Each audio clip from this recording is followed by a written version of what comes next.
What's up, people? We are back with a brand new edition of the new era of the Eastern Lariat. I'm your host, Dylan Fox, and I'm so happy that you joined us here today for a major show this year. We are set up to talk about things that we didn't plan for, to be first and foremost honest with you all. But, you know, we didn't choose the G1. The G1 chose us, is basically how it happened. Joined again, if you guys listened to the last episode we did, which was the half-year award, me and STRIGGA. If you didn't hear it at the end, I'm going to go ahead and lay it down right now at the start.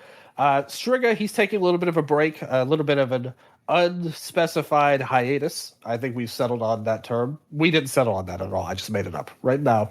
But he's going to be back a little later in the year doing bigger shows. The week-to-week stuff, he's got a lot going on, a lot of good things going on. So I just wanted to shout out STRIGGA on this new first episode without you on a semi-permanent basis. He's not gone forever. I don't want you to get too sad over it.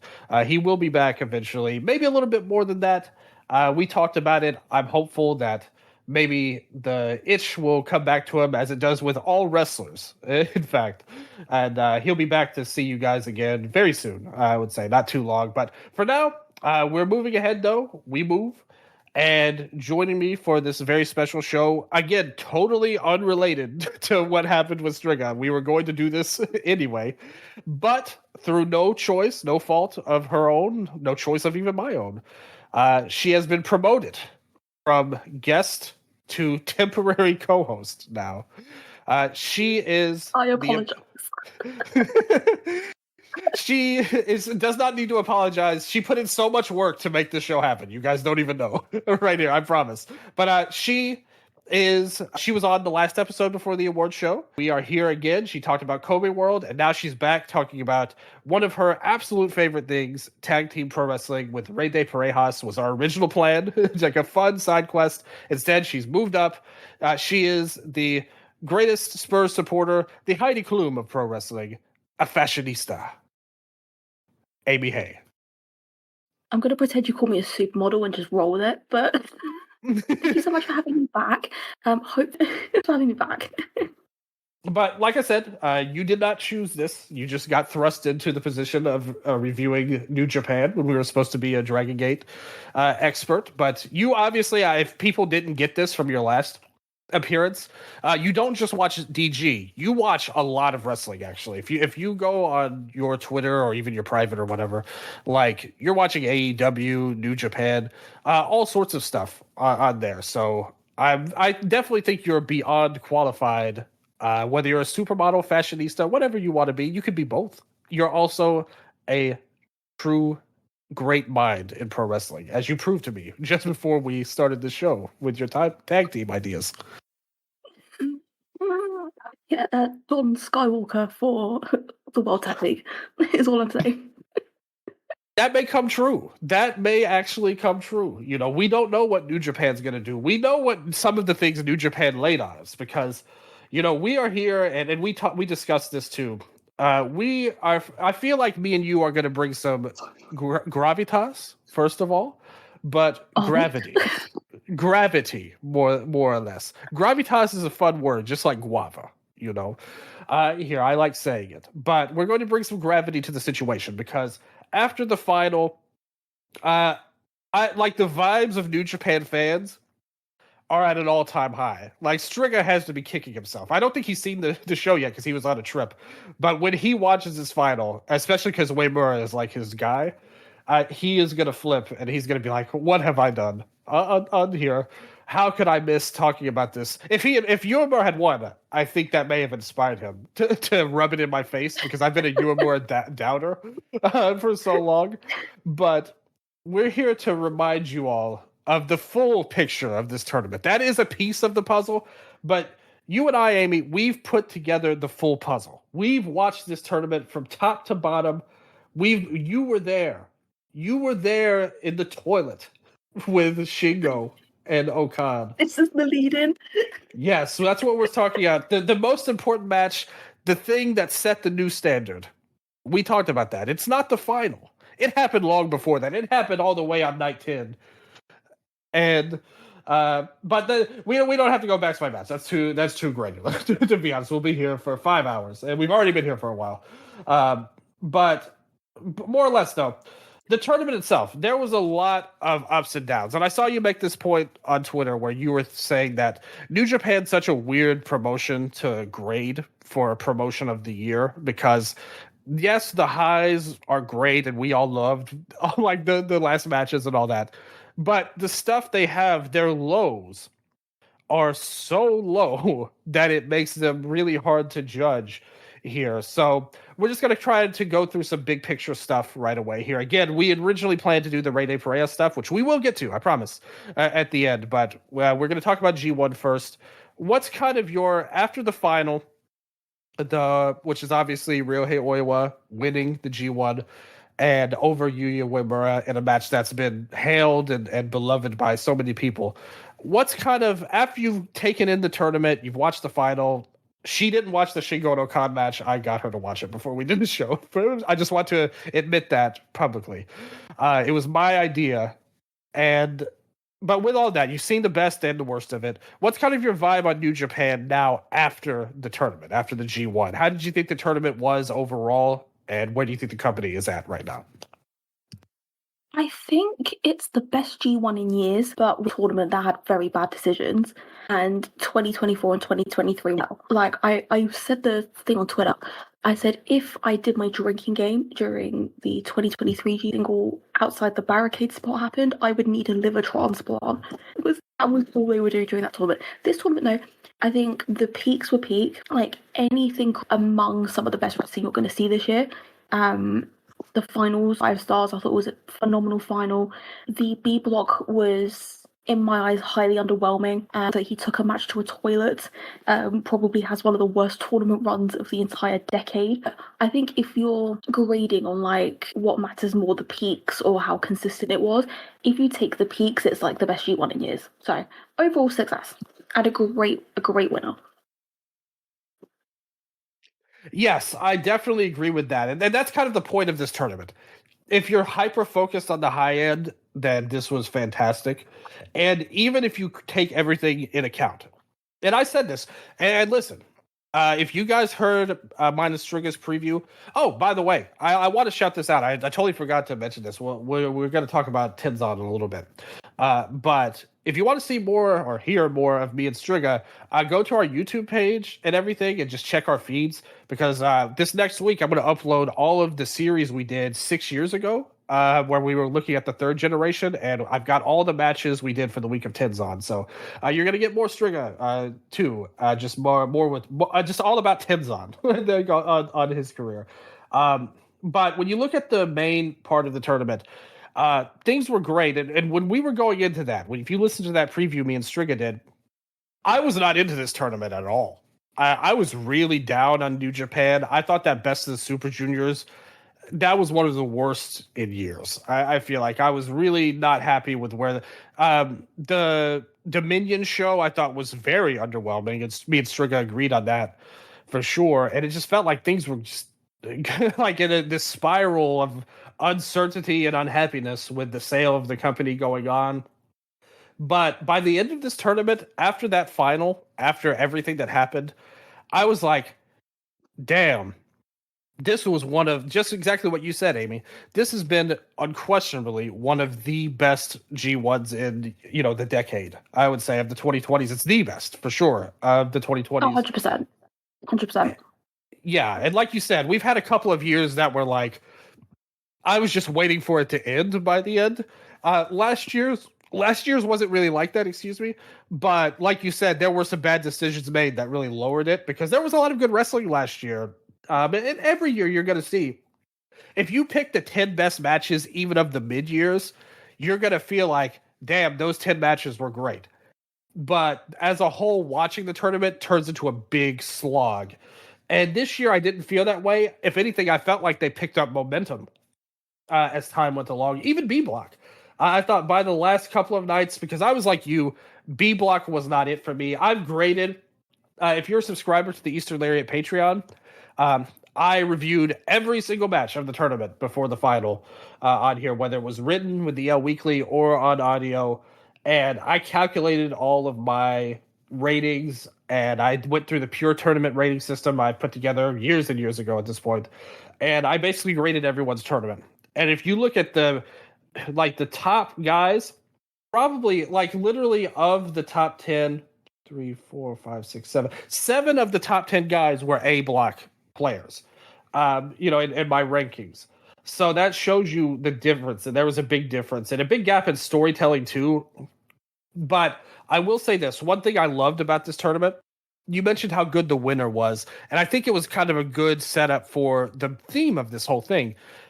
In a lot of these other tournaments, even last year, even though I mainly liked the tournament, and they tried with Takeshita as kind of a first-time winner, it felt like in the last 3, 4, 5, 6, 7 tournaments, pretty much since around 2019, somebody was talking about on Twitter, on the Eastern Lariat Twitter, people were talking with me. Basically, there hasn't been a winner that really elevated themselves or was elevated by the G1 win since 2019, with Ibushi. So now, after all these years, it felt like nobody was really that elevated by their G1 run. The way there was in the old days. There's been a lot of famous G1 runs in the past and stuff, but it hasn't happened in a long time. This year, you don't just have Oiwa the winner. You've got Uemura, who I think took a huge step forward in his performance and also his status on the roster. People like Bolton Oleg, I think, had a fantastic tournament. People It were was talking. amazing. Yeah, he was one of my favorite guys. He was a top 3 guy for me in my rankings, and I think he was one of the best for sure. And both of the Knockout brothers. You had the story with Yuto Ice, which I thought was phenomenal. And I'll spoiler alert everybody right now. My match in the tournament wasn't the final. It was Yuto and Tsuji on there. Like that was the match. Yeah, that was the match that grabbed me personally the most. I gave both that and the final 4 3/4. I didn't go 5 stars on either, but I thought they were match of the year level matches for sure. But that was the one that stood out just a little bit more for me. I think for me, I was kind of underwhelmed by Yuto's tournament, but the thing I did appreciate was that he really tried to be different, and that's kind of like a theme of the final as well, is that he went through this whole tournament with the story about the striking, about the knockouts. I think it was just really refreshing, even if like I prefer Oscar as an in-ring worker. It was just refreshing to see something different. Yeah, totally agree. I actually didn't like the storyline. I put in my review, like this knockout gimmick that he's getting knocked out, this would flop under a different worker to me. Like, I think because he performed the way he did, he was able to make it work, even if it wasn't what I personally think was best for him. Even the ending match he had with Goto, that turned out to be a match that I had high expectations for. And it was just like, okay, that was pretty good. And I didn't like how they kind of measured it as like, Goto accomplished something by pinning him instead of knocking him out, rather than Yuto accomplished something by not getting knocked out.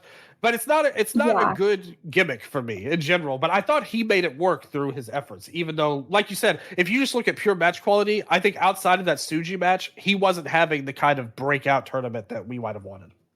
As for Oscar, I agree with you totally. I think that he was one of the guys that I think gained the most, actually. The minute he walked out in Chicago with that vampire gimmick that he had, and everything, this guy has a presence about him. He worked really well by the end. I thought he had some of his best work by the end, even because that was one of my criticisms of him, is that this guy is a beast. He's the biggest guy on the roster, but sometimes it feels like he's not working as the monster he could be. But I thought by the end, once he got there with Uemura, I thought he brought the best out of Uemura, and Uemura brought the best out of him. I thought he really started to lay it in. He dodged that Rin Ayabe level monster status he was having, and he pushed. Although Rin did have a good match with Kento last match, I do have to say he's kind of improved, to be honest. But still, Oscar did a lot better than he did in the Carnival, and I think he really stood out as a big star. As much, if not more, than Yuto. Because when I did my ratings together, like I was expecting Oscar, because any of these B block guys, like I said, some of these shows were kind of hard to get through. Watching all of them, I was expecting him to be kind of behind the 8 ball with guys like Goto or Zach or whatever, but no, he was right there.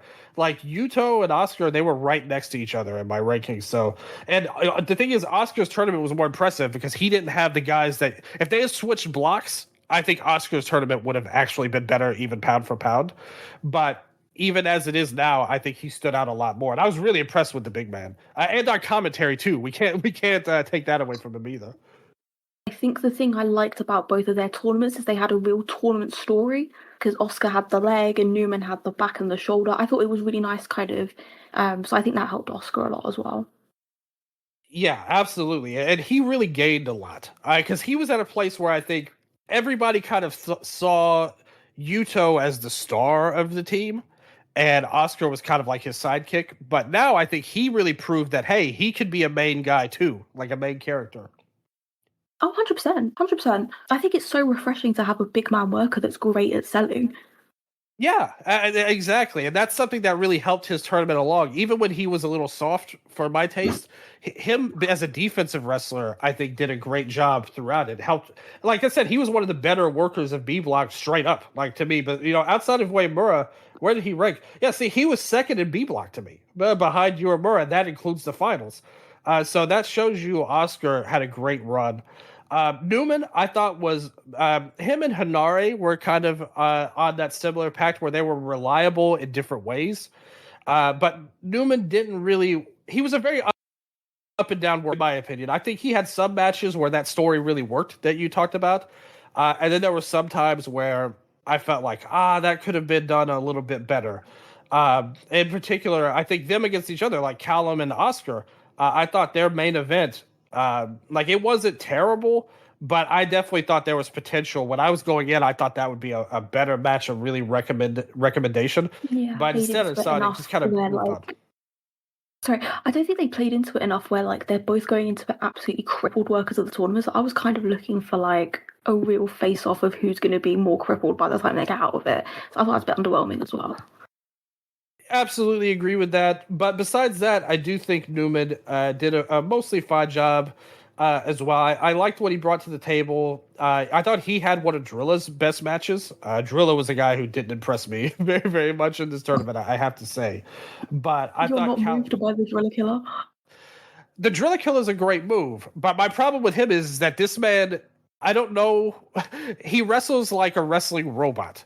He cannot emote, and that really hurt a lot of his matches where especially the match he had versus Zach, where they tried to have him do this for whatever reason. They tried to have him do this technical match with Zach, and this guy cannot sell facially, and that really hurt him for me. Like doing the moves, the execution, not just a Driller Killer, but really most of his moves, I think he performs them well. He's a good guy at executing the moves, but when it comes to the emoting part of it, I thought he really flopped for me. I don't think he had a good tournament, in my opinion.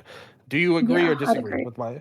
No, I was probably among my bottom, not like total bottom, but around that area. Yeah, and the thing is, in his range, I think basically, here's how my rankings worked out. The total bottom, and I didn't rate Umino because that's not fair. He obviously, and that would have changed this tournament in a lot of ways. That's really interesting to think about. It's one of those what if questions if he had made it. But to me, the bottom was Okan, obviously. Like there was nobody worse. Yeah, this was legitimately one of the worst. Yeah, one of the worst runs in the history of the G1 to me. I don't think there's been a worse one. It's like deeply concerning when I kind of think if they shoved me in like ability of a slug, and like if they threw me in that, I could probably do a better job in that A block. I think Tsuji could carry me to like 3.5. Like not being generous to myself, but. But you have a story going in. Even but Tsuji like publicly called out how bad he was. Yeah, and even on commentary, Oscar was kind of trolling him and talking about how bad that match. How did Oscar feel watching that bathroom match with Shingo on there? That was, in terms of star ratings, that was my only dud. I have to say, I at least rated every match of his as at least 1/4, and he had like 4 or 5. That was 1/4 of a star. But that was the only one I thought had. That was the only one I thought had literally zero redeeming value. There was nothing I would ever want to see. The only redeeming value is what we gained out of it. Drinking wine and laughing about it. Like that. Even then, I think they have more entertaining bad people because, like, I was literally thinking, like, I'd literally rather Don Farley be in the spot. Yeah. He's so funny. Now that's a take. If you want to click it, get rid of Okan, bring in Farley, is what Amy is calling for right now. Absolutely. Ren Narita was bad, but it's like the gimmick. I always say this. I said this with Evil, and I said it with him. The gimmick requires you to be bad, pretty much, because it's the same thing. It's so repetitive. Well, at least in some ways, that's actually kind of worse, but it wasn't worse in execution because Okan at least tried to do different terrible things. Same thing with Jake. Like Jake and Okan tried to do different horrible things, but some of it was so bad that I made me hate wrestling pretty much in general. Like the thing that Jake did against Oiwa, where he like did that fire up spot, like that was like his hulking up was when he put the paint on. The problem is he didn't change how he wrestled. He still wrestled so lethargic and bad. Yeah, he was still the same, and the crowd didn't care. Oiwa was looking at him like, "What? Like, what is this? What am I doing?" And I looked at myself like. Not even in my review, I said, who would watch this? Oh, wait, I did. Like, so the joke was on me, ultimately, beyond us all. But the thing is, those guys, they were never going to be good because they were, I don't want to say bad on purpose, but they were so into the gimmick that they went to another dimension of wrestling. And even Jake, like, when he turned it on, he could at least be average. Same thing with Narita. If they just let them wrestle, they could at least be okay. Okan, there's no hope for. Like, no matter what he did, I feel like he would be terrible. I will give Narita though. I did really like Narita versus Oscar. I thought that was actually a really good match on the opening night. Yeah, me too. I had that at 3.25 stars, and just short of a recommendation. So that was a good match. For sure. And I think it's funny. He was one of the guys that seemed like he was most motivated working that opening show in Chicago. It helped too not having the bag of tricks. Like they had to limit him. Kind of like what we were going to talk about with Kakuta later. Yeah, he was just down to throw some leg locks on. They just let him work technical stuff for about two. And then the rest of the tournament happened. He just fell back into his same tricks that they're very uninteresting to see over and over again there. One other person that was very uninteresting and did the same thing over and over again was one of our AEW representatives, Gabe Kidd. God. Yeah. That's all you need to say about Gabe, I think, in this tournament. Waste of a spot. Yeah, totally. The thing is, the only good you could say about his tournament was, well, two things, because I will say this. His best match to me was against Uemura, and I thought that started Uemura's run, because I was kind of like down on Uemura even heading into that match, and I felt like maybe Uemura just hates him for real, like Umino does, and that made him brawl a little bit more.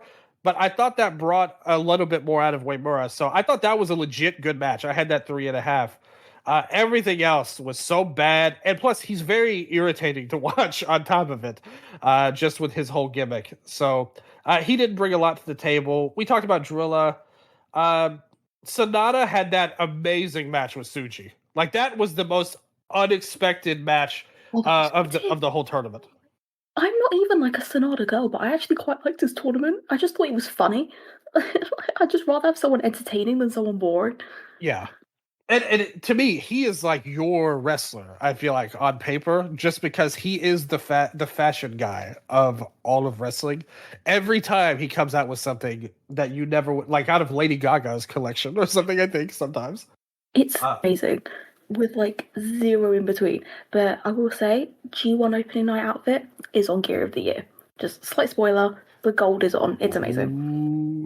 Ooh, look at that. Breaking news, people. That's what you get on here. One thing about him, too, that I would say, I think I would be fully on board. Again, he was better than the guy. Pretty much, like I had him 14th. He was ahead of Drilla, Kid, Lee, Narita, and Okan. So he was ahead of those guys. I think he would have jumped ahead of Hinari if he had lost the guitar.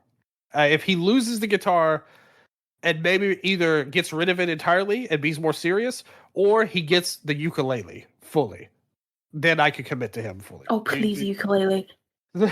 See, we have the exact same mindset for this. Or he should just get like a spread of musical instruments, like one day just turn up with a double bass, like one of those massive ones. Yes, bring it on. Bring the cello. Bring the trumpet. We've got Woods and Kofi coming in. You could bring the trombone out here with it. Maybe I want Sonata joining New Day is his AEW path. Like that. That's where we're going with this. Yeah. Some of the greatest and worst things that could be imagined by the human mind. Two of the greatest analytical minds in Sonata X the New Day. You won't get this on the other shows, people. See, the thing is, STRIGGA's listening to this, and he's probably thinking, I lied about coming back with you right now. So, with that said, did you have any thoughts on Hinari, his tournament?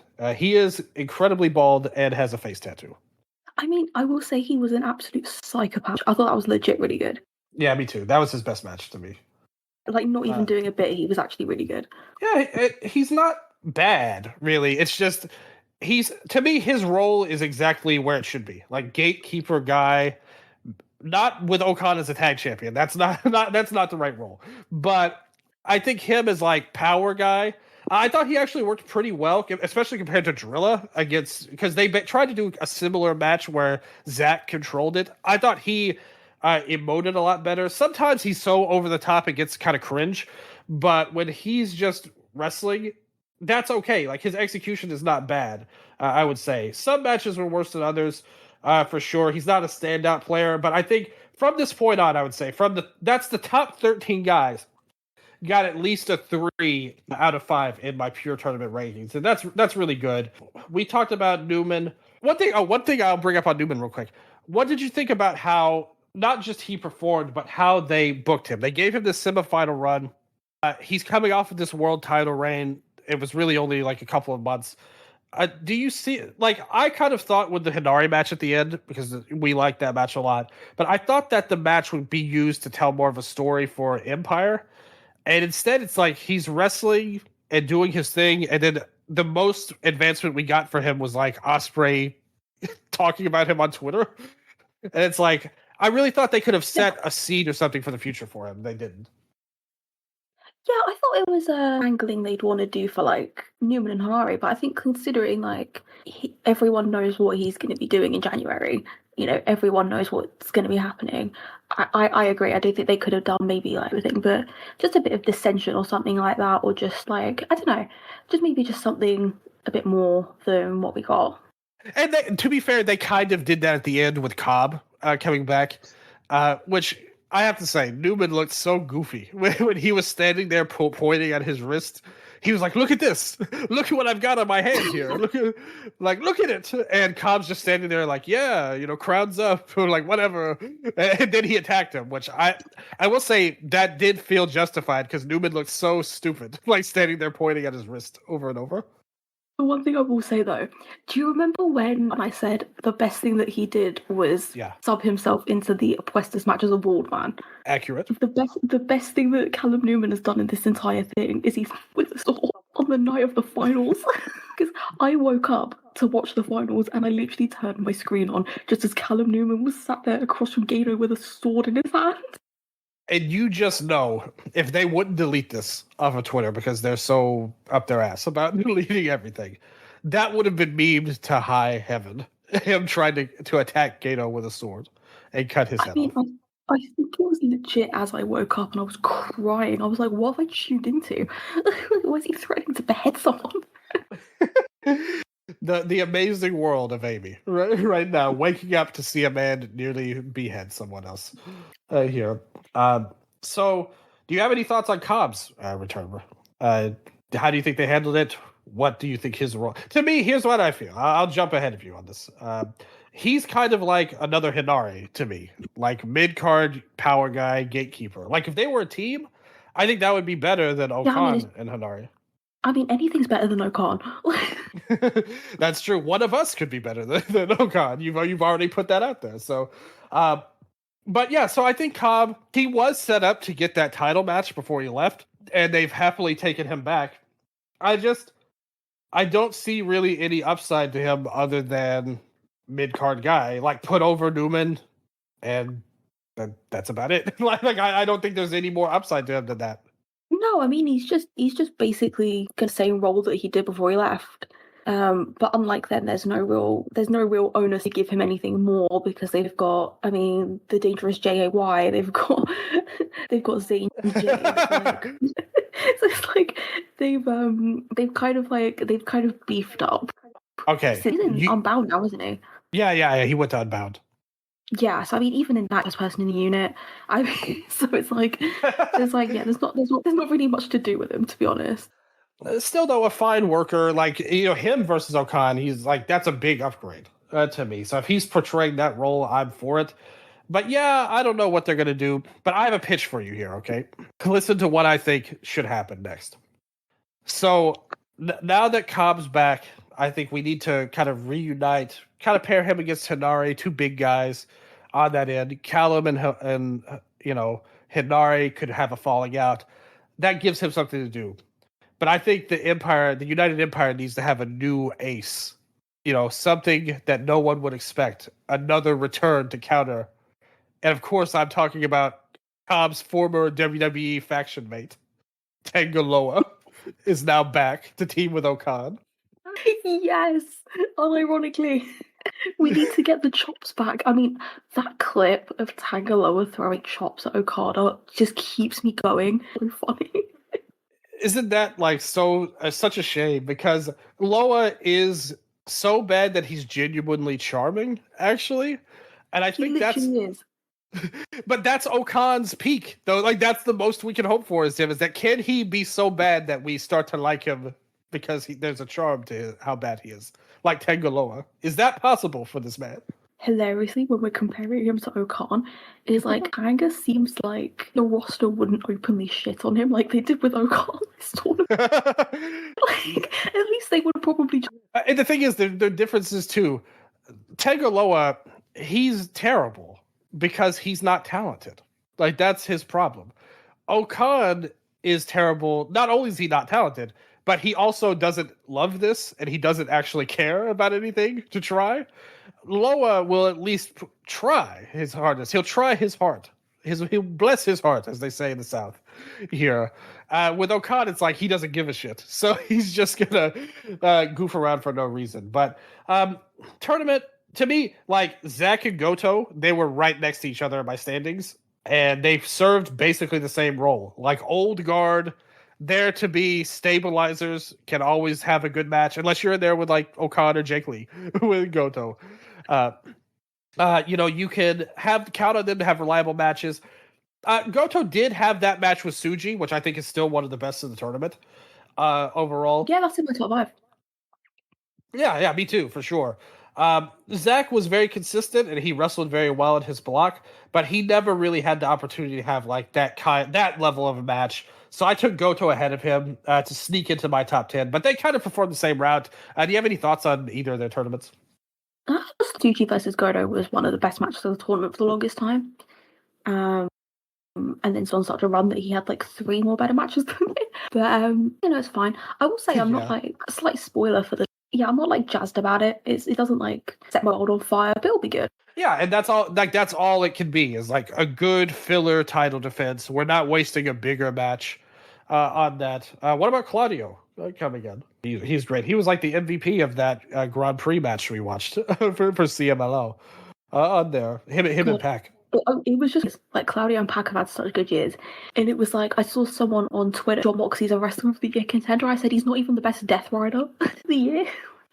like calm down. Awesome. I'm really excited for that.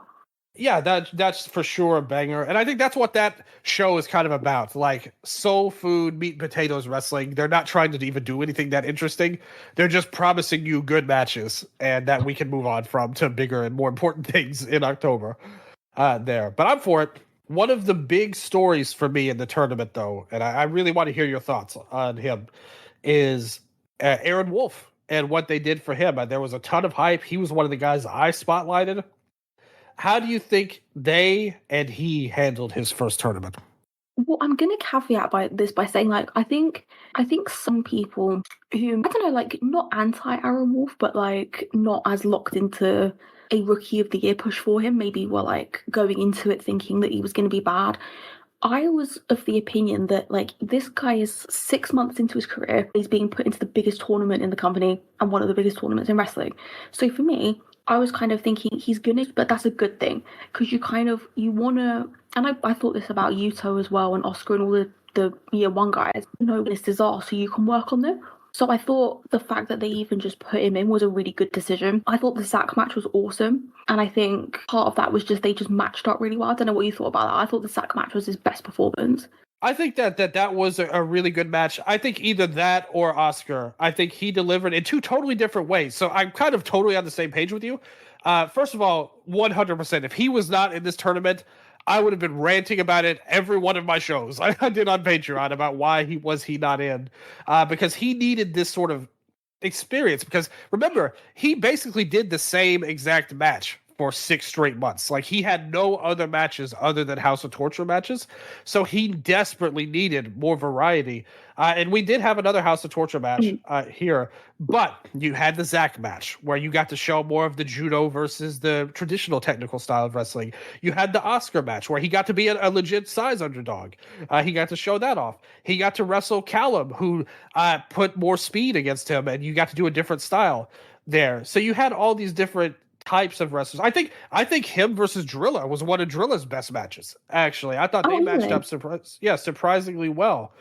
So I think Wolf, like you said, our expectations for him for a star level were sky high when he came in, just being the gold medalist and what he would mean. But as a worker, I think whatever test he had, I mean, I had him above Goto, who's one of my favorite New Japan wrestlers of all time. That to me, 6 months into his career, you have to give his performance an A grade. Booking wise, I think the fact that he even just had one great match was already a bonus because I think it's kind of Parejas. Like the guy is what was like 5 months into his career and he's being put into the finals day. He wrestled for an hour at like 6 months into his career. So at that point, you're like, if you even have one great performance, they even had just one great match, and on top of that, we've also positive things to talk about from Aaron Wolf is a really good thing. I will say this wasn't as good as that Omar Rey de Parejas run because the thing is they put the full spotlight on him. That last night was about him, and he hit a home run, and that turned into one of my favorite, especially the final turned into one of my favorite matches of the year. And even the match with Jackie, and like his performance there was amazing. So you had this guy have an amazing run. Wolf didn't have that kind of booking care with him. He just felt like ultimately a mid-card type of guy. And that's what my issue was. Nothing to do with his performance. More so that I thought they never... And the same match, even though I liked that Zach match a lot from a performance standpoint, I would have preferred either they had rebooked the tournament a little bit to where Zach was still alive on the last day and he beat him and knocked him out, or Zach had tapped him out. Because that gives you an automatic storyline going forward. That gives him something to chase. After this, he feels like he's in the exact same spot as the start, in that, okay, now he has to get revenge on Ren Narita again, is like the main takeaway. So I wish if they had done that, what I said, if Zach had just tapped him out instead of the flash pin, which was good for the match performance, but for a storytelling, I think they really desperately needed to give him something, and they failed at that. And that's my big complaint on his tournament. Yeah, I agree. I think I also just think there's just more interesting stuff for him as a rookie in A block. It's like Oiwa and you, so he's got more of his contemporaries in A block than he does in B, which I think is more interesting for him. Yeah, 1000% agree. But I still thought I had him. He was third in B block to me. I had Uemura, Oscar, and then Wolf for me. I had Wolf even ahead of Zach, so that has to be a great story for him. Booking wise, Shingo, he's kind of like what we said about Goto and Zach. Because if you're like thinking about it and you're like, okay, you're a 6-month rookie, you debuted in January and you've only been wrestling, like, I don't have anything against, because like I think it's smart to have had him wrestle as trainer and things like that, but he's only been run and you come out of B block as a top 3 performer. I think that is a standout blow-away success in ring performance wise. Oh, like 1,000% agree. And I was already like, he had shown flashes that there's actually a good worker in this guy. He's just in these stupid like House of Torture matches. All due respect to Fale, of course, our king, but that was not. Can you imagine that? Don Fale. Listen, yeah, he did. He lost to him in the tournament on there, so he lost to Fale. He lost to Don Fale. Yeah, in the New Japan Cup, like that's who eliminated him. Yeah, because we had me and Strigga when we were previewing the New Japan Cup, we were like, oh, okay. Strigga was like, oh, he'll move on to the semifinals. He'll beat Shingo and these other guys. And I thought, oh, he'll beat Fale and then lose to Shingo. And then afterwards, we were like, well, Gato showed us he didn't even get to Shingo to face him. He got eliminated by Fale. So, yes, that did happen on there. And he wrestled him again on Dontaku, too. Like, they had another match where he got his win back, his desperately needed win back over Don Fale. Oh, of course, I remember now. I was thinking, I just wiped this from my brain. Well, the thing is, though, that shows you how down bad he's been in terms of booking. But even still, though, I think the worker of Aaron Wolf is going to be a really great one. Like you said, the fact that he's a top 3 guy 6 months in, that's like you said, 1,000% success.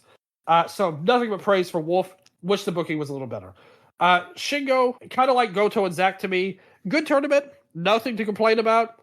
Did a lot of the same stuff in all of his matches. Like, if you had asked me, I would have thought he was actually worse than those two because it felt like he was so one note and he had that horrible Okan match. But after I took that out, I realized he was like maybe even a little bit better. Like, if you look at his matches up and down, besides the last night versus Shingo, but I thought the Yuta match again was a little disappointing. But I liked his match versus Takeshita. Him and Goto, I thought, had a really good match. A very easy match. Him and Tsuji, well, it was good. It was a little disappointing, but it was still good, though. I thought his match versus Oleg was his best of the tournament, though. Like, I thought that was a banger. A great main event, put over Oleg well. But Shingo was like another gatekeeper type of flair. Not meant to do anything big, but wrestled good throughout. Yeah, I 100% agree. I thought the Oleg match was the best as well. I got more out of, I kind of like basically what you said. I got more out of that are like maybe not as polished in-ring workers, but they were just that like I didn't really love Shingo's tournament, but it was fine. Like, he just did everything he was supposed to. Yeah, absolutely. And Oiwa and Uemura were both in my top 5 as well. We talked about Yuto Ice already. One thing I would have changed about Tsuji and Ice's tournament, I would have switched Tsuji's last match. I would have had Tsuji and Yuto be on the last night and moved Jake earlier, because I think Tsuji had this historical run and then he hit Okan and like Lee at the last 2 matches, and it kind of like halted his momentum. So I think if you had him advance beating Yuto in that match, that would have been a much better momentum shift for him than like, hey, we had this lame match with Jake, but I moved on. So that's it there. I would have changed that for Yuto. His tournament on. Yeah, he needed to end his tournament on one of the best matches. I thought that was a bit of a miss as well, scheduling wise. I think if they'd have just swapped those two and done like, I know it's like great Okan and Jake in a block together, but then if you do that and then do the much better. Yeah, and even Yuto's last match, that Goto match was good, but it was like like that was pretty good. Goto, I forgot to mention on his tournament, it really felt like he lost motivation. Like, after he got eliminated, he wasn't putting in max effort against these guys like Jake Lee and I know Goto pretty well. I have to say, I do not think he was bringing his A game there. But Oleg, like we said, he was fantastic. We love all of his tournament pretty much. His best match, I thought that Shingo match was really good. For sure, but the Tsuji match was great. That was one of the best matches of the tournament for me, in my opinion. And even Oleg and Takeshita, I thought was a fantastic match. What did you think of Oleg and his tournament overall? Do you agree with my pick that Tsuji was his best match? I'm praising the great nation of Kazakhstan. He's got amazing. And I thought he was having a good year before the injury. I really rated the trio stuff he was doing. And then he came back and just was somehow like 3 times better. It was crazy. Yeah. But yeah, Kei and Tsuji matches were my favourite. But I thought just across the board, I also loved the Oiwa match. Yeah, that was good.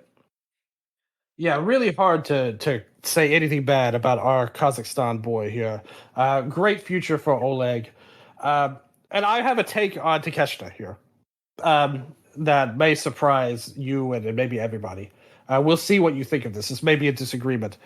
But when you look at Takeshita's run here and the way people, like the fans, obviously we know what happened last year. The fans did not buy into him as champion.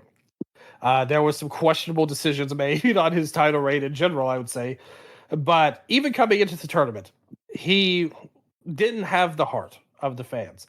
But if you look at how the fans react to him and how he was talked about online, which is starting to turn around after this tournament, to be fair, I think you can make the case he's one of, like, in terms of fan, like the way people talk about him, I think he's one of the more underrated workers, actually, like in the whole world, because people talk about him like they don't even like him or want him to be on shows because his character is stale and interesting. I can agree with that. But I think if you look at his wrestling, he may have been the most consistent guy. Like, I thought he had Jake's best match. The Okan match was trash. Like, it was horrible.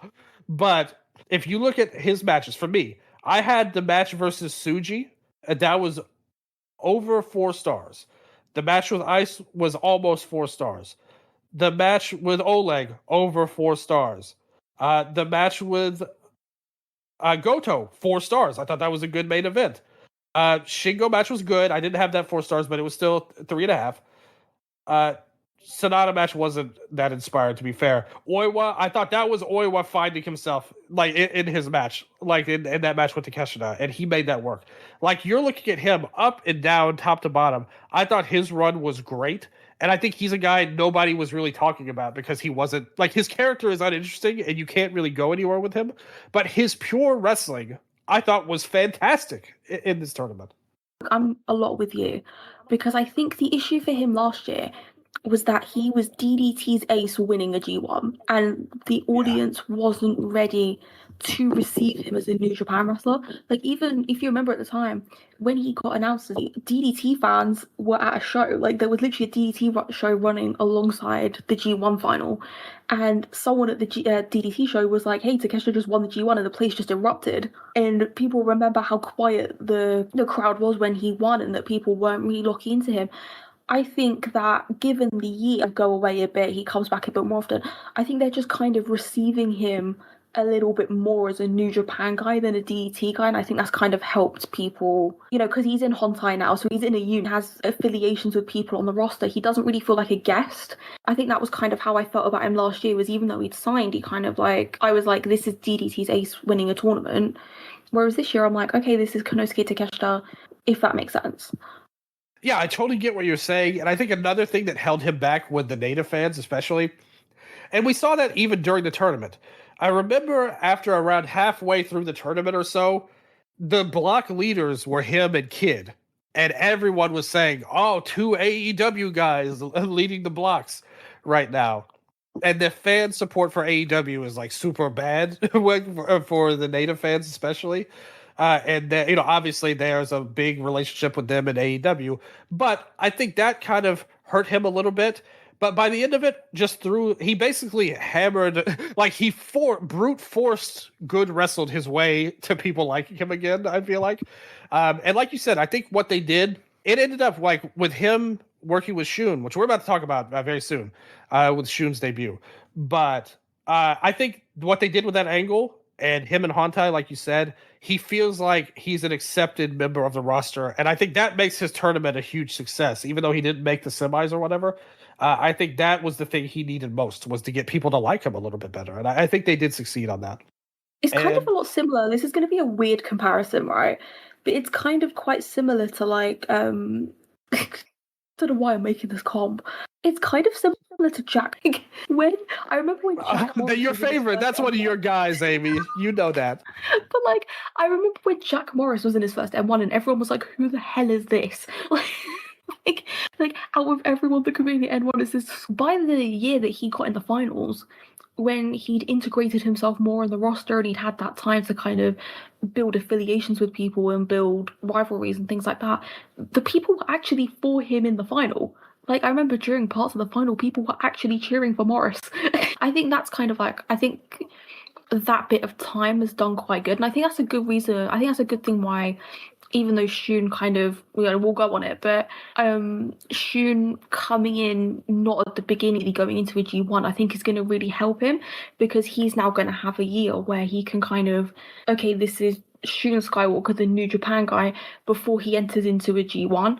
I think Landon just immediately got put in a G1 after, well, not immediately, because he obviously had the, what did he have, the Never? Was it the Never, or was it the... Yeah, the Never. And then after he lost the Never and the World, he went back to the TV title after that. So his title run is really weird in New Japan. But like, it's kind of like that. I think when you get a bit of time to kind of adjust yourself a little bit, and kind of like, the guy was DDT's ace for like 10 years. So the New Japan fans, especially in a place like Japan where they're loyal, they're not immediately going to throw their weight behind him. So I think that helped this time. He kind of had the year to like get over what happened, and kind of, I think it felt like a clean slate for Takeshita. Exactly, and I think that's what makes his tournament so successful, in addition to being really good wrestling-wise.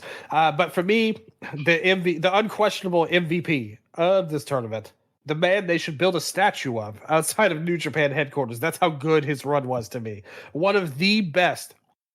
Like, this is up there with Ishii in 2016 and 2013.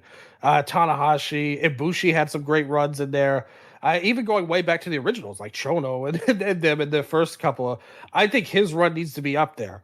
Tsuji, this was his tournament to me. He needed this because he had just come off. His title reign got cut short because he hurt somebody's feelings that owned the company at the time, and they cut him off. And they finally got new ownership, and the plan was probably to give it to him back anyway. But he got his title back after a month for the second go around. He really needed to establish himself as the guy, because I don't think his first run did that, even though his win was very good over Takeshita in the Dome. And this tournament, this was the dude. Like, he carried himself. Like, he reminded me a little bit. It's a weird comp.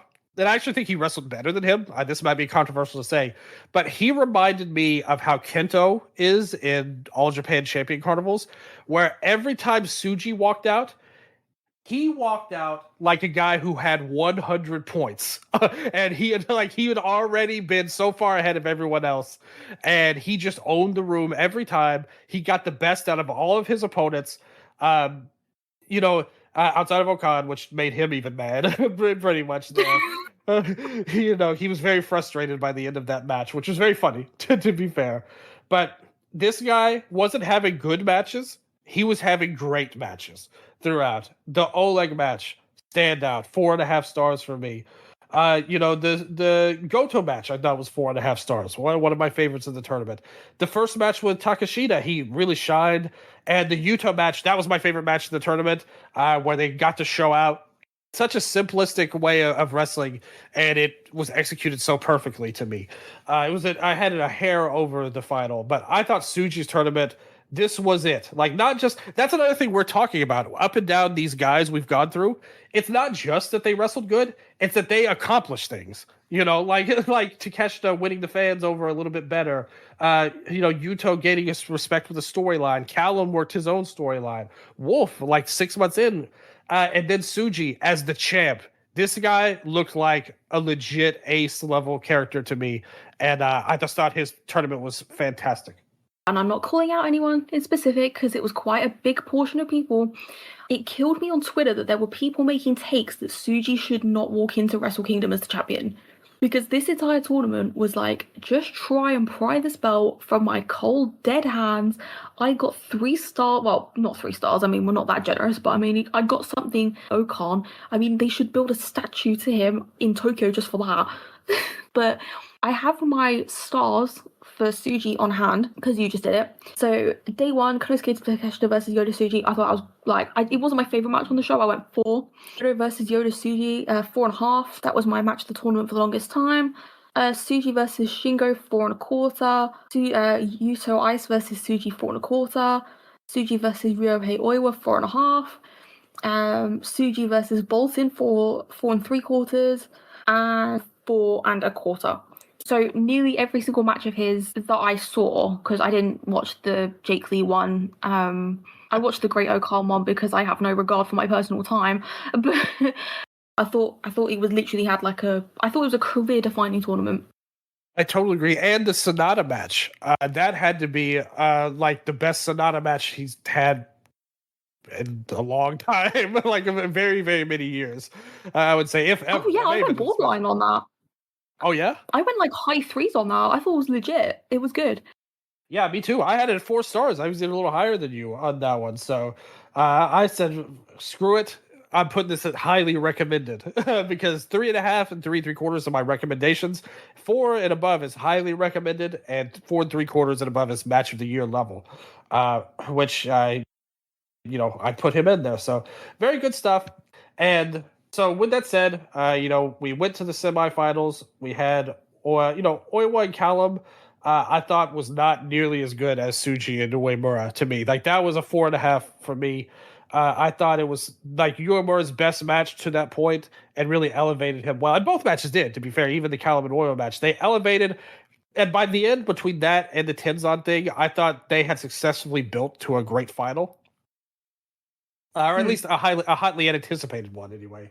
And that was something I would have never expected. And Uemura had his ups and downs in terms of crowd connection. Oiwa, with the headlock stuff, that really hit. Like, he was ready by that point. But Uemura, I thought there were still some questions on.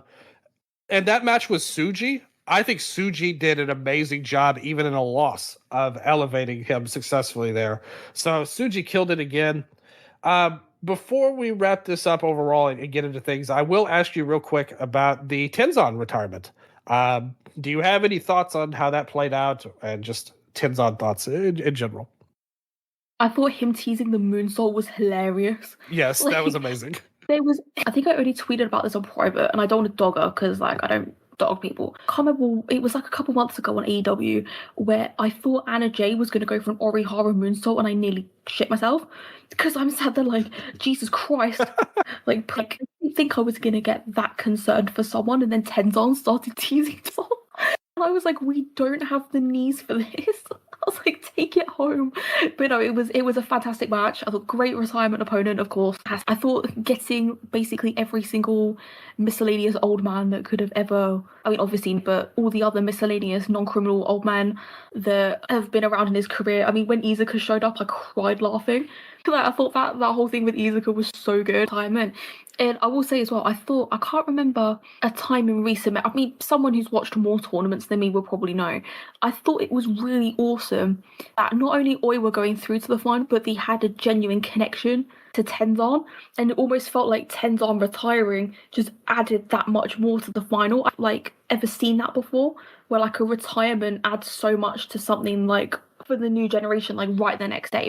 Oh, 1,000,000% agree with that. They utilized that so perfectly with Oiwa. That's another thing that helped him even better. He was already the crowd favorite to me in the final, but representing Tenzan with the headgear, using his move and everything, I thought that was so good. And then Tenzan coming out at the end, I thought was a great surprise that elevated that final. They did it right. They did that final so right, and they did Tenzan's final match so right too. With Shono coming out, and they had a who's who of all kinds of people that came out. There's some of his most famous friends and opponents. Kendo Kashin was there randomly, which you would have known about if you had read my EL Weekly article that got posted on Substack and mentioned on the show. Big shout out for Walker Stewart and Chris Charlton. They're reading my stuff, first of all, because they definitely didn't have to read all of that I wrote. You wouldn't believe the amount of research I did for this. The research for this was so much, like so much stuff going on, and with Tenzan's career, and his story is like better than his career is great. Like he's really underrated, is what I kind of pitched at the end. But his life story is so good. Like this guy almost died as a baby. Like he had to spend 2 months in an incubator when he was born. He thought that he joined the basketball team in school because he thought that would help him grow taller by playing basketball. Because he was like, hey, there's these tall guys that play basketball. That'll make me taller. On there, and went through some insane stories that I tell about his Young Lion run with Shinya Hashimoto as his things that definitely would not fly today. And he even says that in one of his interviews that would never happen today. Thankfully, stuff about his family, and that's the one thing I think was missing. Although they did have, like, they were there. Because he gave an interview afterwards where part of the story is that his son, which is his real name is not Tenzan, it's Yamamoto, but his son calls him Tenzan anyway, pretty much. Yeah, this is one of the first times he called him dad instead of Tenzan. So very funny. We can presume his wife finally approved, and that's the happy ending of the story as well, hopefully. But I wrote a lot. I truly, truly highly recommend you read it. If you want to know anything about Tenzan's career, you will look at that article. Walker said so, and Chris Charlton said so, and they are friends to me as well, so I really appreciate that. As far as the match, yeah, definitely. So emotional. I can't believe some people are dogging it. Like you're totally missing the point of that match, in my opinion, if you're trying to talk bad about it. Just my opinion on that end. And the ceremony was total class. I had everybody there. People that I didn't even expect were there. So love that retirement. Him coming out made the final. Like I said at the end, they did that final so right. They made both of those guys look great. The match they worked was great. Like you said, that was a 5-star match. I gave it 4 3/4, but you could give it 5. Like, there's nothing wrong with that at all. Me and Ethan Tyler have the same rule of star ratings. If you're within a half a star of something I rate, then we're the same. Like, there's nothing to talk about. Like, we're on the same page. I'm just more of a jerk than you, as all as that proves.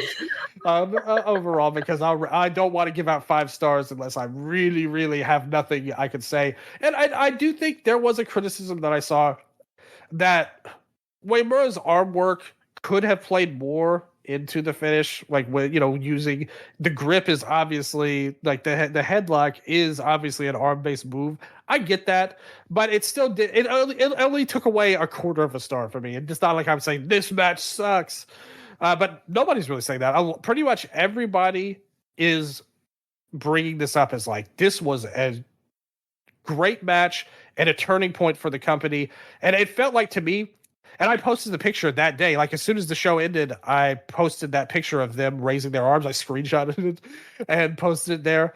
And, like, this felt like, hey, this is a true moment in New Japan history. These guys are made men, and the win felt like a star being born. It fought in addition to an amazing match. And to your point about Tenzan, one of my favorite moments of that match was when Oiwa hit the one-armed Tenzan-style suplex there with it. I thought that was like an amazing pop. I had a great moment. So we love the final for sure. Do you have any thoughts on where Oiwa and Uemura come off afterwards after this? I think both definitely better. I mean, this is like, Oiwa literally wasn't a main eventer before coming into this at all, and now he's like, whoa. He's one of, I think someone on Twitter said it best, there's only been 36 people that have won a G1, and Oi was one of those guys before any of the Musketeers, before everyone in his class, before like quite a few people before him. He's the guy that's won the G1. So I think that's a really huge thing for his career performance. Sometimes, like, I don't really lock into Uemura as an underdog or like ace worker that much because I don't think he has that, kind of like we were talking about with Tsuji. Tsuji really had that charisma and he had that, like, he entered. I don't get that from Uemura as much, even though I think he's technically fantastic and I do like a lot of his stuff. I'm going to compare him to someone. I feel the same about Uemura as I do about Ryohei Oiwa. I think they're good, but not great. When they're acting like a little bit of a twat, I think they kind of elevate themselves a little bit. They have that edge. I think when they have that edge to them, but it's like Tanaka, right? I liked a lot of Tanaka's performances, but one of my favorites started big leaguing Fuda. And I was like, for me, Uemura in this match was kind of a little bit more of a prick than he usually was. He just kind of had a little bit more of an edge to him than he had wrestling like a generational contemporary or wrestling someone who's older than him. And I think that kind of, it was a new like side to Uemura that I haven't seen before, which was really cool. But I think I saw some people saying it was quite an old style match. I wouldn't necessarily agree with that, because I think it had all of the elements of kind of a great G1 final that you know and love. Like the pacing was good, G1 final was going to give you. I just thought it was the headlock versus wrist lock. It wasn't so much like an old style thing. It was like they were tributing the stuff they learned as young lions, and that was kind of the core of the match. It's like Jack Briscoe, and I was like, okay, like I didn't really get that, but yeah, I think if you like both these guys, you'll love this. Basically, it might be a bit too simple for some people. Like it might be a bit too pared back, but I think you should just give it a shot and see if you like it. But I think both of them come off infinitely better. I 100% think these guys gained so much. And I'm like you. Like, me and you are kind of the same on Uemura. I was not buying him at all into the tournament as, like, any kind of ace-like guy. I thought he was great in the tag team with Umino. But him as a singles, I've never got him, like, really at that level. And I think, like I said, for most of this tournament, I felt like we were right. Like, we were pretty justified. The crowds weren't even buying into him that much for the first 12 or so nights of the tournament. But like I said, once they got to that kid match, it felt like something changed in him in a good way. I'm kind of wondering if maybe, because obviously the Umino thing changed some kind of plans. Like maybe he would have won, maybe he wouldn't have. But things changed, obviously. I'm wondering if that's around the time they might have told these guys, like, hey, we think you're going to the finals, like Uemura and Oiwa. Because I thought that late stage run for both men was where they really found themselves, and they pushed that to a next level that they haven't been before. Oiwa has been before, especially in that Noah run. And this match was kind of on that same style as the Kaito match that he had in Noah, but just like more grand and better paced, because I'm with you on that, because I think the pacing was so good in this match. I would have never thought it was this long. I would have thought it would have been more like 20, 25 once we got, that they got to that. And instead, this was a totally worthy final that they worked well. I do agree with you too. The old school thing, it's superficially old school, right? Because it's like the headlock and the armbar. These are basic moves. It's stuff that would have worked 50 years ago or whatever. Like, yes, that's true. But if you look at the work in the match and how they did it, it was a really modern match. Like, I don't even think it's that hard to get into for a fan that maybe doesn't. And I've watched a lot of that stuff from the 70s and 80s in the past myself, and even further back. I've watched friggin' Bronco Nagurski. Okay, so I know what I'm talking about here. But like, that's a big name and a half. a fantastic champion like Stan Hansen, but 60 years before Stan Hansen came in. But like, this match was a totally modern match to me, and I thought they performed it so well. One of the best G1 finals to me. Like, I would put it below Tanahashi and Ibushi and Tenzan and Akiyama. But I think this might be my third place. Like, I thought this was one of the absolute top tier G1 finals of all time. So, with that said, I asked the people on Twitter to give their spots as we'll wrap up this G1 and get on to DRAGONGATE. I asked them a couple of questions, and I'm going to throw it to you as well. The first was the MVPs of the tournament, and there was a split. Like, literally half the people said Oiwa, half of the people said Tsuji here. Those were the two. I think that, for me, Tsuji was the MVP. Like, this was his tournament. Even though Oiwa won, I thought Tsuji's tournament was a lot, like, just, it's not even that it was a lot better because of anything Oiwa did wrong. He was in my top 5, too. But Tsuji's was just so damn great. To me, he was the MVP. And for B Block, I thought Uemura was the MVP by the end. I don't know if I would have felt that way before the semis and the finals, but I think by the end of it, he was. So who's your pick for MVP of the tournament? Tsuji, just off of the entire tournament, I go Tsuji. But I think any option of like Tsuji, Oiwa, Oleg in like some, I suppose if you're like really an Uemura guy, you might have Uemura as your MVP. I don't think you can really go wrong with any of those options. Yeah, I totally agree. So we're both picking Tsuji as MVP. Best bout, every single person picked the final. So would you? I'm presuming you agree with that with your 5-star pristine ranking. Mine would be the final, but just to be interesting, outside of the final, mine would be Tsuji versus Oleg. Yes. Somebody did mention in block play, they also picked there. Oh, no, they picked Oiwa and Takeshita as their favorite match. That was a great match, too, to be fair. Although spiritually, my favorite match was Shingo versus the Great Okan. Yes, the match that you would not have watched if it were not for me. Genuinely, when they went to the toilet, I'm literally sat there. I didn't realize they hadn't started the match. Yes, that's true. We were literally DMing about this, and she messaged me like, "What? Like, this is the longest 20 count ever." And then she messaged me like, "Oh, the match just started." I had a timer on, and it was literally a minute. I'm like, "This is the longest 20 seconds ever." It was a one-of-a-kind match. Okan and Shingo. That was my worst match of the tournament. Sold two pumping bombers. The Great Okan sold two pumping bombers and a flying chair to the face.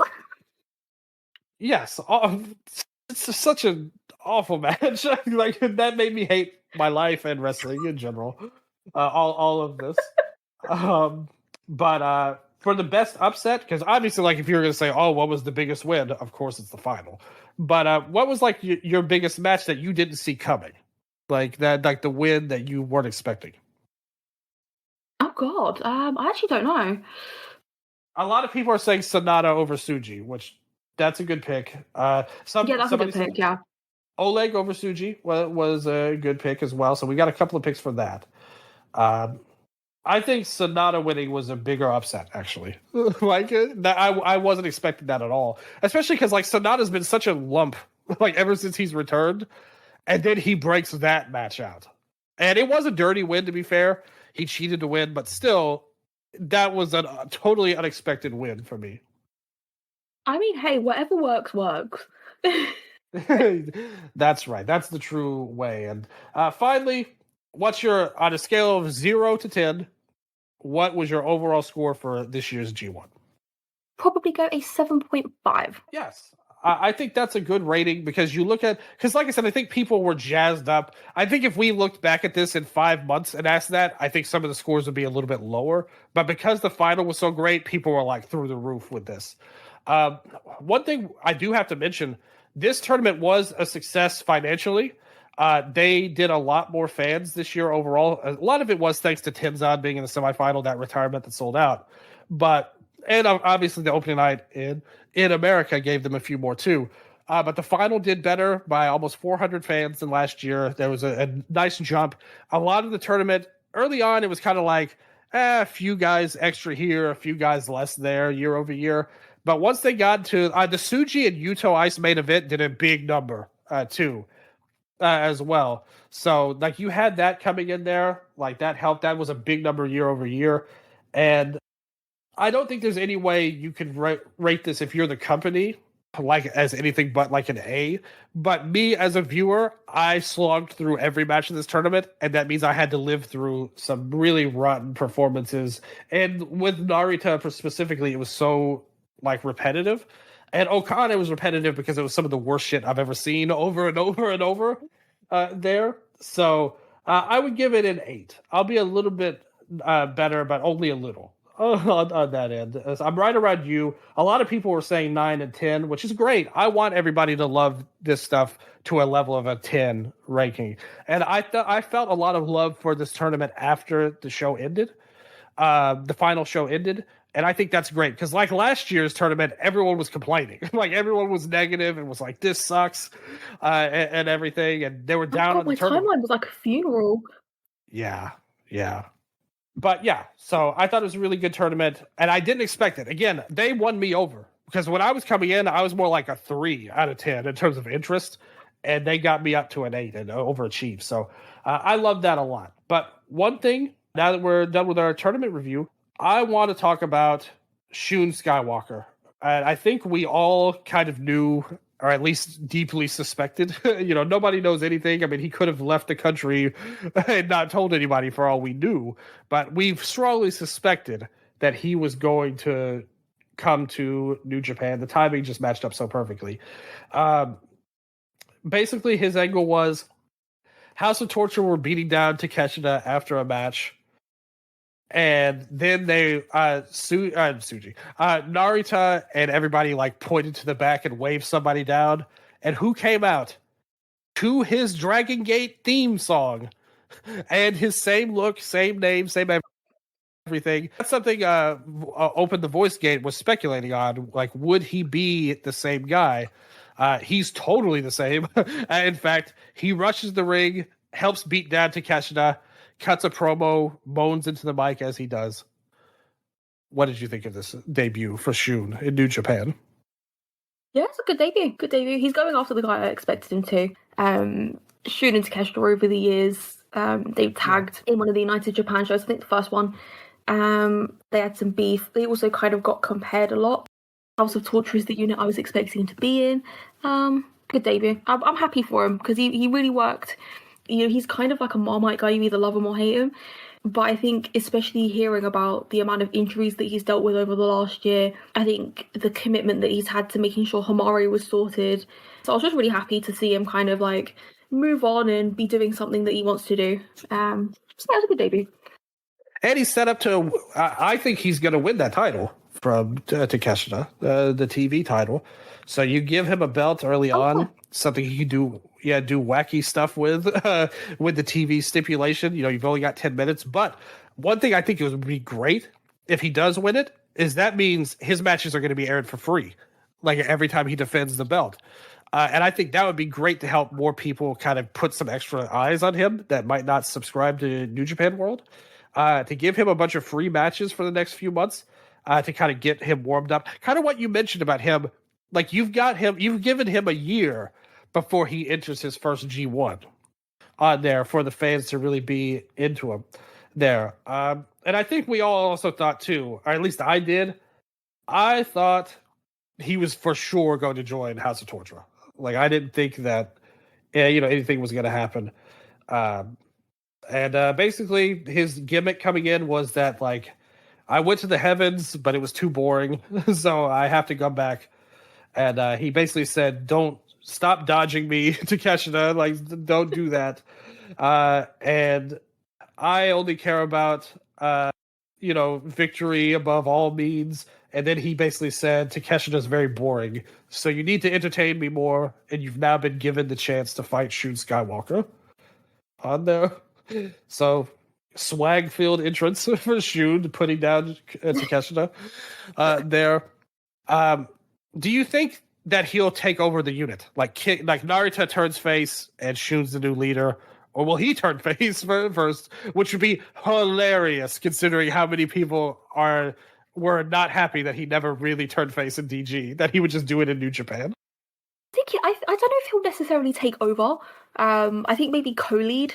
Because I think Narita's you kind of want, especially with Newman leading Empire, you kind of homegrown guy probably being your top heel. But I think in terms of like the promo and being quite funny, I think he's going to put his own spin on House of Torture. And I think I kind of find them funny. Like, I'm not as offended by House of Torture like a lot of people are, because I'm more of a casual New Japan person, so I find them kind of funny. So I think it's quite a good fit because Shun's quite funny. I think like he just kind of plays number 2 to Narita. I think that's perfectly fine. Because I think Narita kind of should be. I know some people might disagree with me if they're like really like Shun. I like Shun as well, but I think a homegrown guy being at least head of one of your heel units, if Newman is kind of heading up the other. I mean, I know Newman's kind of like a homegrown guy, but not really. And that's fine. I think that could be, and you have some interesting tag opportunities for Tag League with him too. You could put him in.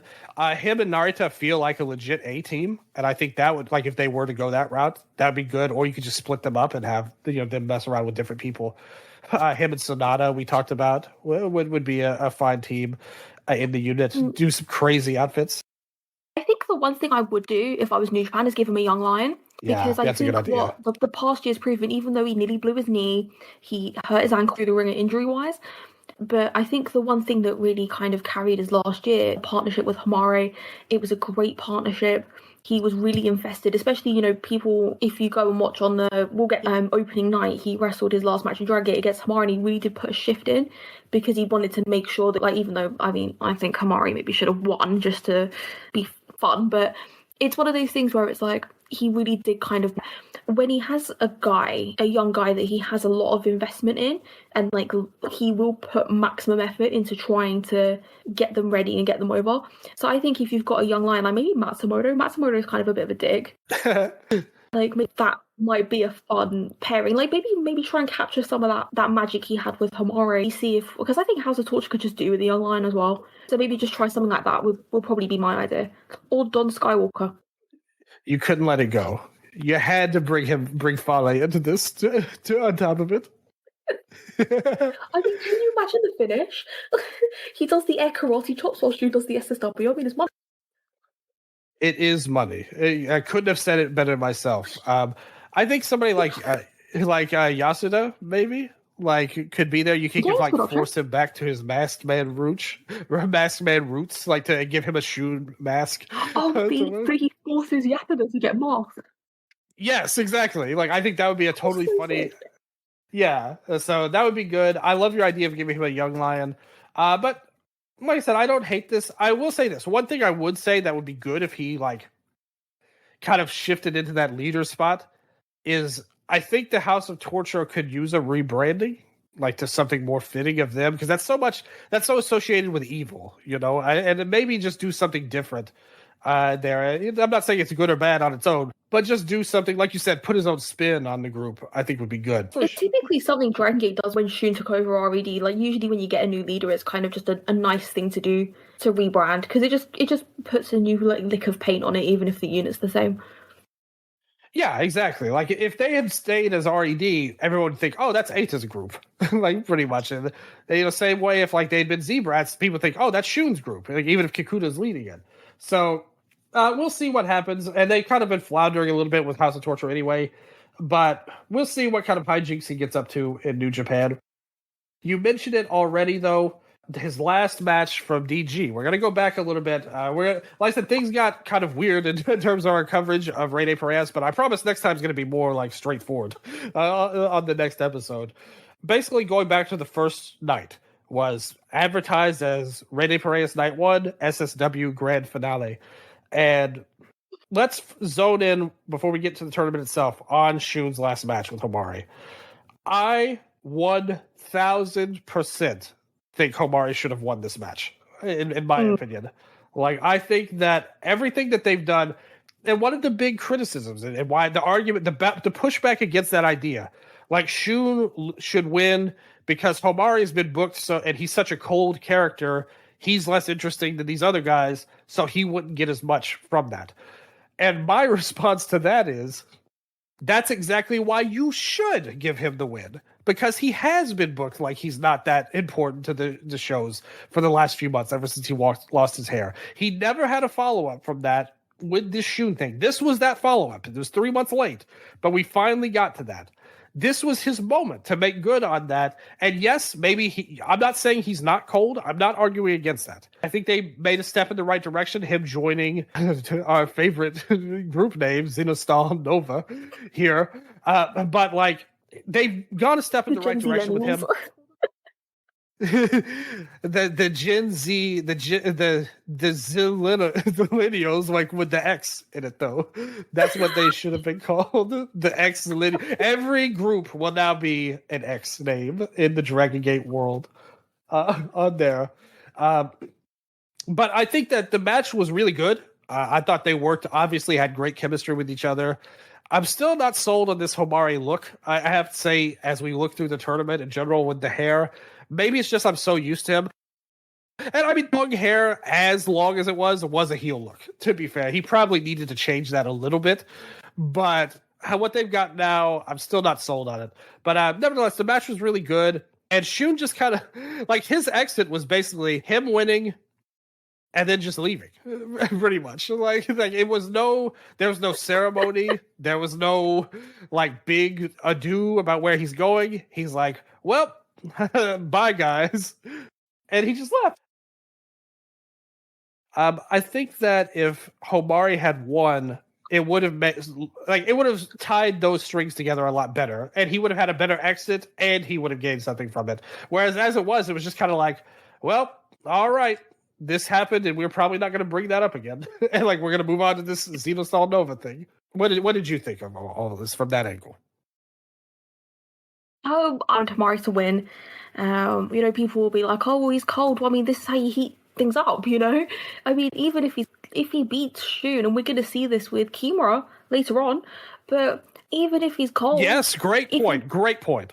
Shulker on his way out of the promotion. The biggest comp in Drengate, I know it's not a rookie, his comp in Drengate is when Shingo left. They used Pac. They had Pac come back, literally send him packing. Probably, even to this day, the best foreigner world title run since. And everything was because Pac came back and literally kicked one of the biggest names in the promotion out of even pinned him. I mean, he might have pinned Hulk, I can't remember, but because when he came back and he beat Shingo, and it was this huge deal.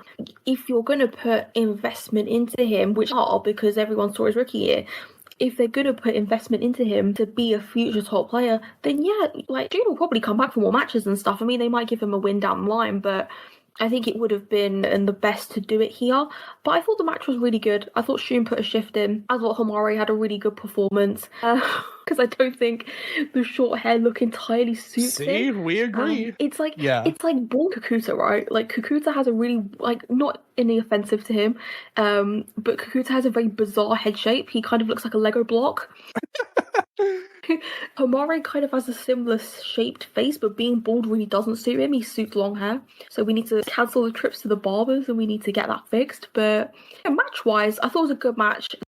Yeah, that describes it perfectly to me. And I feel like I am the absolute best expert to speak on this subject because I have a similar thing with myself.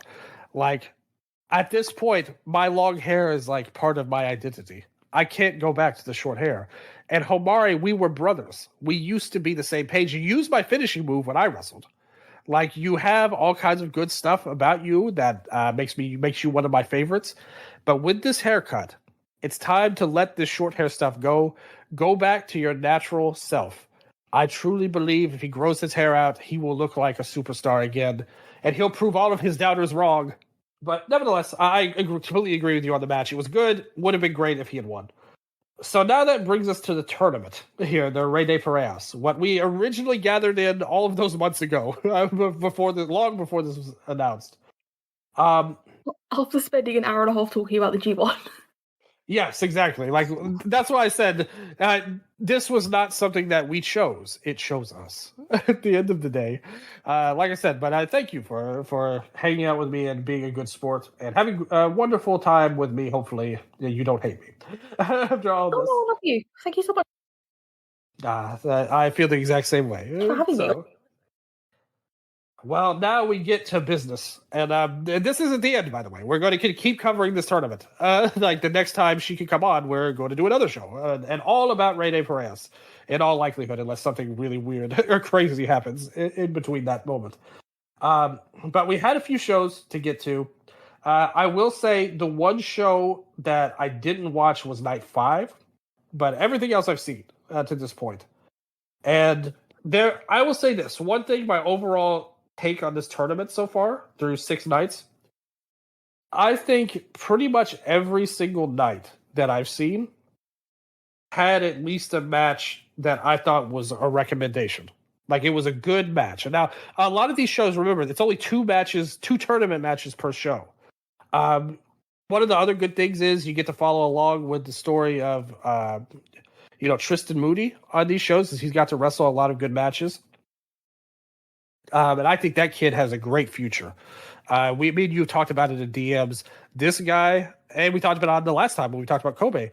This is somebody that's probably among their best foreign people they brought in, and even as a literal rookie, I think he's really shown a lot, and I love watching him.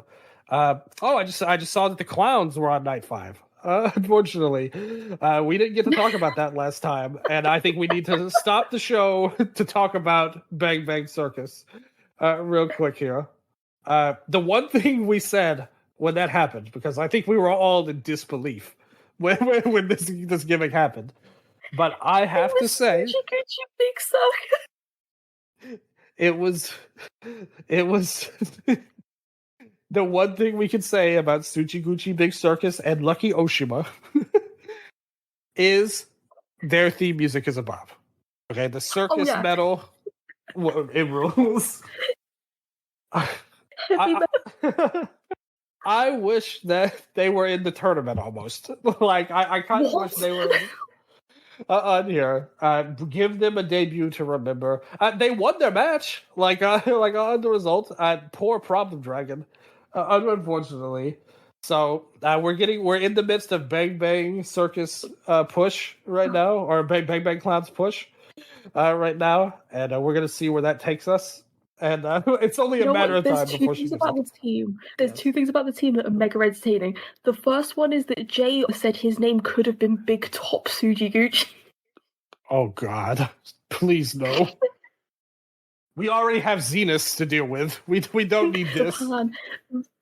He explained to the guy in Japan who came up with the gimmick and the meaning of the name. They said, please call him Tsuji. Second thing as well is that on the day that the same weekend or the same day, they debuted the same weekend as AEW Redemption, where Jay White of the Bang Bang Gang and Juice, I'm not going to dog Juice Robinson because I love Juice Robinson, but Jay White of the Bang Bang Gang, and I'm quite comfortable by saying the Bang Bang Clowns are going to be putting them out of business.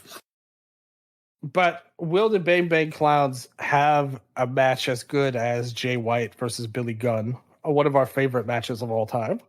Oh, love it. We need crossover to be Billy Gunn versus the Bang Bang Clowns. And if they produce a better match, then we send Jay White to WWE, or he retires. Or he joins the Bang Bang Clowns instead. No, unless he can unicycle or fire breathe or something, I mean... See, that's another thing, because there was years when me and STRIGGA were in an eternal argument over Jay White, and one of us always said he wasn't good, and that person was me. Like, I'm between us. Now the catchphrase merchant himself has come back to AEW, and listen, if you're an AEW fan, MSG. It is always his era, Amy. Don't you know this? Guns up, bang, bang, bang, bang. See, that's what I'm saying. Like, you've got all the beats down right now of our favorite Switchblade. But yes, the Bang Bang Clowns not in the tournament, unfortunately. The first night, I think the big news. Yes, it rocked. Yes, the big news. We have to start with, like I said, the thing that carries this tournament, and the team that's wrestled the most matches already so far. The reveal of Myeon. What happened when he walked out? Like, what was your thought when Gianni came out as Myeon? Because we both thought it would be Junior, and then we got this instead. I have never been happier that it wasn't Mochizuki Jr. I don't think that gimmick would have worked. I think Johnny's hilarious. I'm trying to find my tweet on it now because I did tweet something pertaining to the Eastern Lariat End of Year Awards. I'm going to plug as soon as I can find the tweet. Here we go. That I put on Twitter on the 4th of August, the day that this happened. I said, I can't in good faith put him above Oleg because he's been amazing. Side note, I completely forgot that Oscar and Callum Newman count as foreign. We've got a real shot for Eastern Lariat number 2 foreigner of the year, Gianni Valletta. He got to Zack Sabre Jr.'s G1 points total in one match, and he squashed Shun on his way out, and he was the only person who beat Shun Skywalker on his way out of the promotion. Number 2. That's proof right there. Look how much he gained from that win over Shun. He transitioned to a super over new gimmick. He's been like this terminally offline guy because the promo last month was so funny when he came back in the Z-Rats music and he was like, hell yes, like Patrick for Kobe World. So he's terminally offline and now he's a sentient stuffed animal. Somehow the most over he's ever been. We definitely overlooked his comedic chops. I would say here, like, that's the one thing that we proved at this point. But I also loved in that match, the first match when he came out, I thought Kato, I won't say stole the show, but his interactions with Myeon were so funny. Like with Gianni. Like, I thought he was great selling this at the end. I've said it about Kato before, but like I always thought with Ishin and Kato, the best decision was that they didn't go for like, because Ishin's so charismatic and funny, is that they didn't go great man. They've actually gone like, I compared them to Bulk and Skull from the Power Rangers, because like Kato's funny, he's just like 25% of the funny. and he gets serious quicker, and I think that's why they work so good as a unit. So Kato in these matches, he was really funny. I have to say, he was really funny. Yeah, I totally agree on all forms of what you said. I love that they're pairing, and I thought that was like the match of the tournament that got the biggest reaction. But I did also. What have you thought of the Flamita and Sangre Azteca junior team so far? Because they started off with Cielo and Monte, and I thought they were kind of not put in position to like shine that much. But ever since then, I feel like they've been like a standout level team for me. They've been one of the best teams in the tournament. I don't even mind messy lucha because I'm used to it, like messy lucha, when it doesn't because like I kind of say Dragon Gate is a really good pathway to getting into. It's like it's a lot like faster and more precise and creative. I think that's the thing I really like about Sangre, especially, is that they're so creative that even if messy, it's like I still really like what they're doing. I think they've been actually probably my favorite team of the tournament so far. Yeah, and I think they're right up there with me. And I totally agree with you. I was a fan of Azteca. He's been having this run in Michinoku Pro. When he would show up, I'd always watch his matches. And obviously with DG, a big part of their history is obviously like Toryumon, which was their predecessor company. And all of Ultimo Dragon's fingerprints are on that. So the lucha style is heavily influenced. And a lot of these guys even, a lot of the guys of that generation trained there and brought their stuff onto the later generations now. So I definitely agree with that. They've done a great job. I think Azteca has fitted really well. But Flamita to me is so good. Like, I just think this guy is one of the absolute... Like, he's in this spot where his character, they can't really do that much with him. But he, as a wrestler, is like elite tier for me. And I thought their match versus Kimura and Homare was like so good. Like, I thought that was a fantastic match. Like, one of the better ones of the tournament, actually, in my opinion. Maybe not my top favorite, but it was up there. But yeah, their first match versus Monte and Cielo, I thought that was okay. I thought Monte did all right. I know some people thought that he was kind of bad in the match, but he definitely wasn't his best, I would say. And Cielo, he's another one. This is a tournament, in my opinion, where we need to be coming out of this with Cielo having some kind of path or a goal or something, because he really feels like he's in this weird no man's land with Monte, coincidentally. What do you think of Cielo and Monte? I think they're an awesome team. I know, like I thought the pair of them kind of collectively had a little bit of an off night. I didn't think they were bad. It just kind of felt like they were just like kind of feeling each other out a little bit, because obviously they haven't really wrestled like that. So I thought there was just maybe like a couple of hiccups. I didn't think it was a bad match in the slightest. But together, they just remind me so much of Shun Monte. I just think it really works.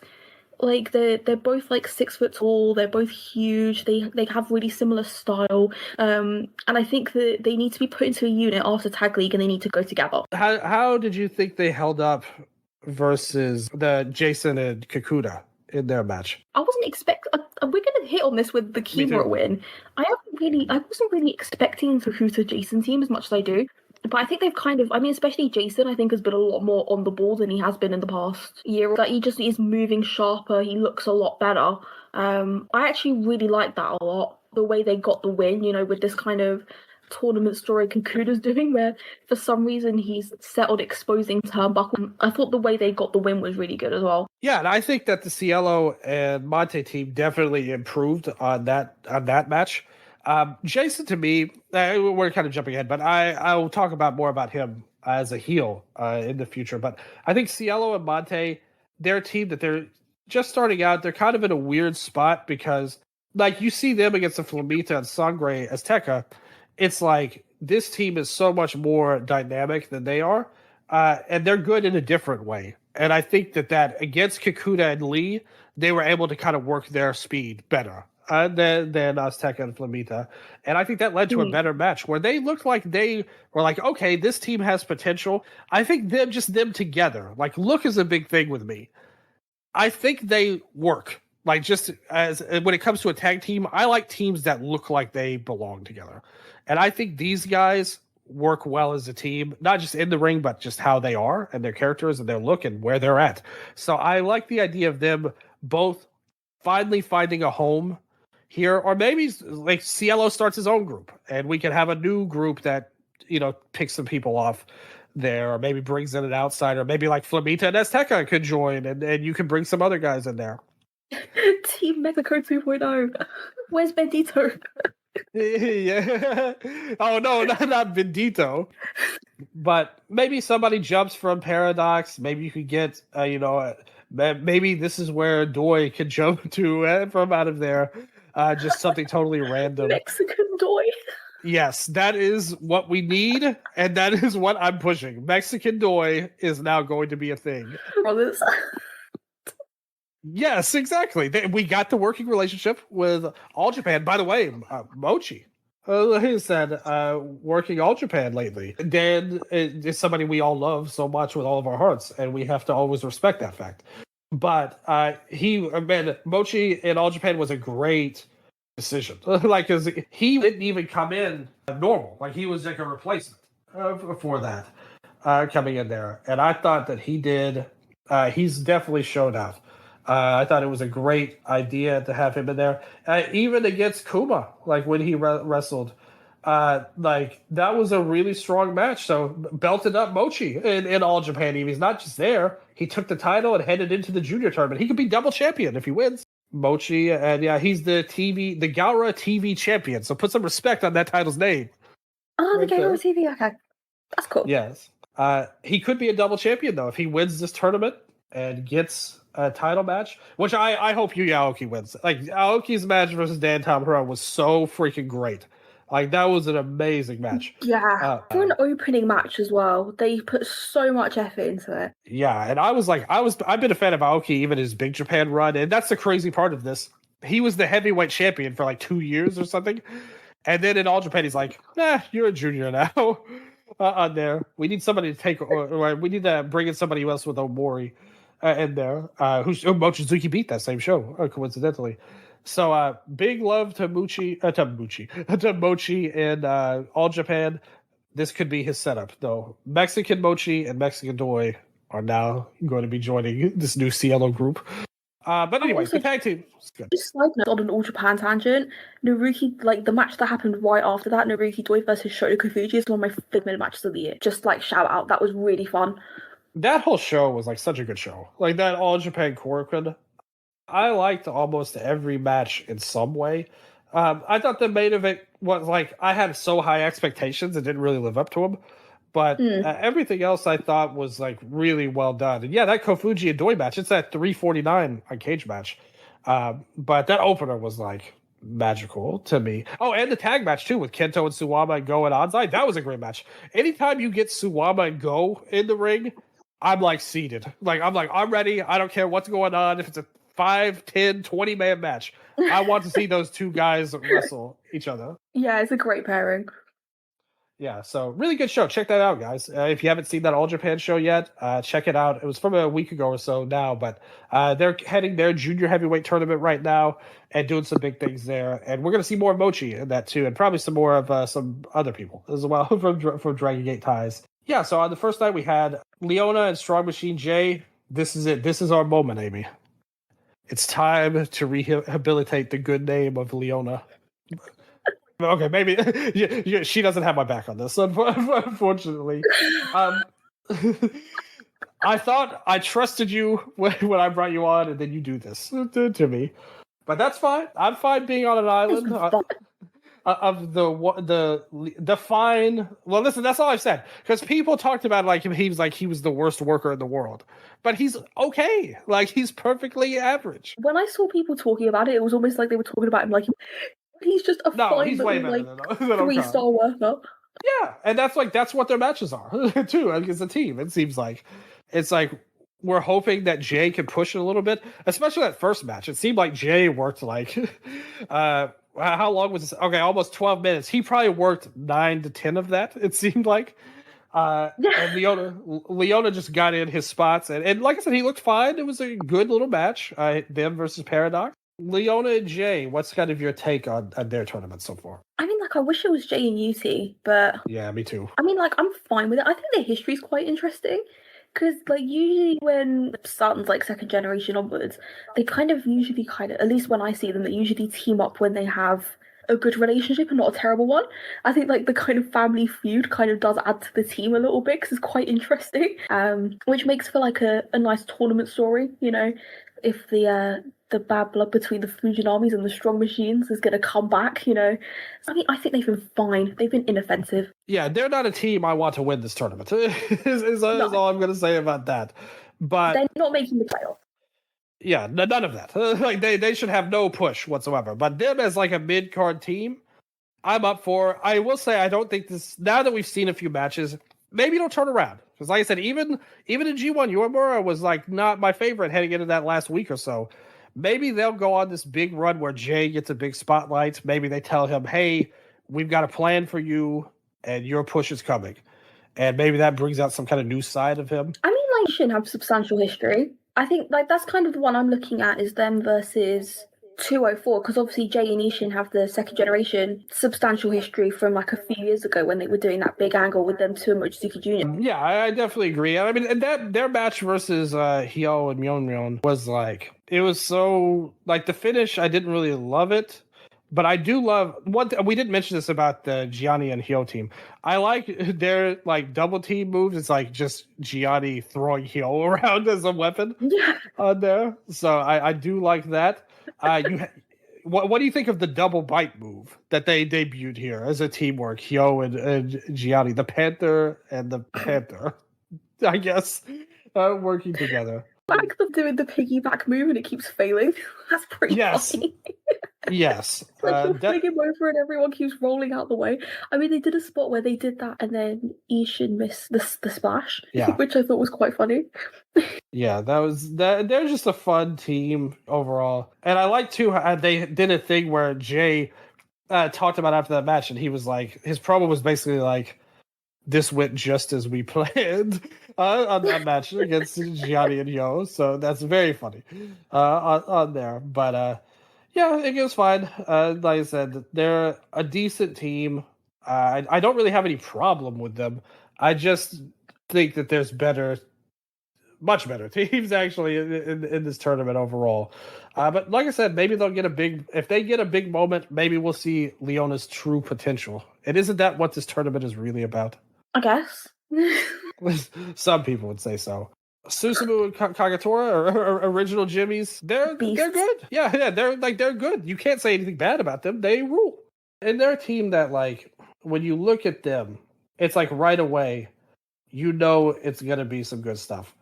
But I haven't seen their Night 5 match versus Genki and Kanda, which is my most anticipated match officially now, like I said. So I missed Night 5. I'm sorry. Their player was weird. It's hard to search stuff on there sometimes.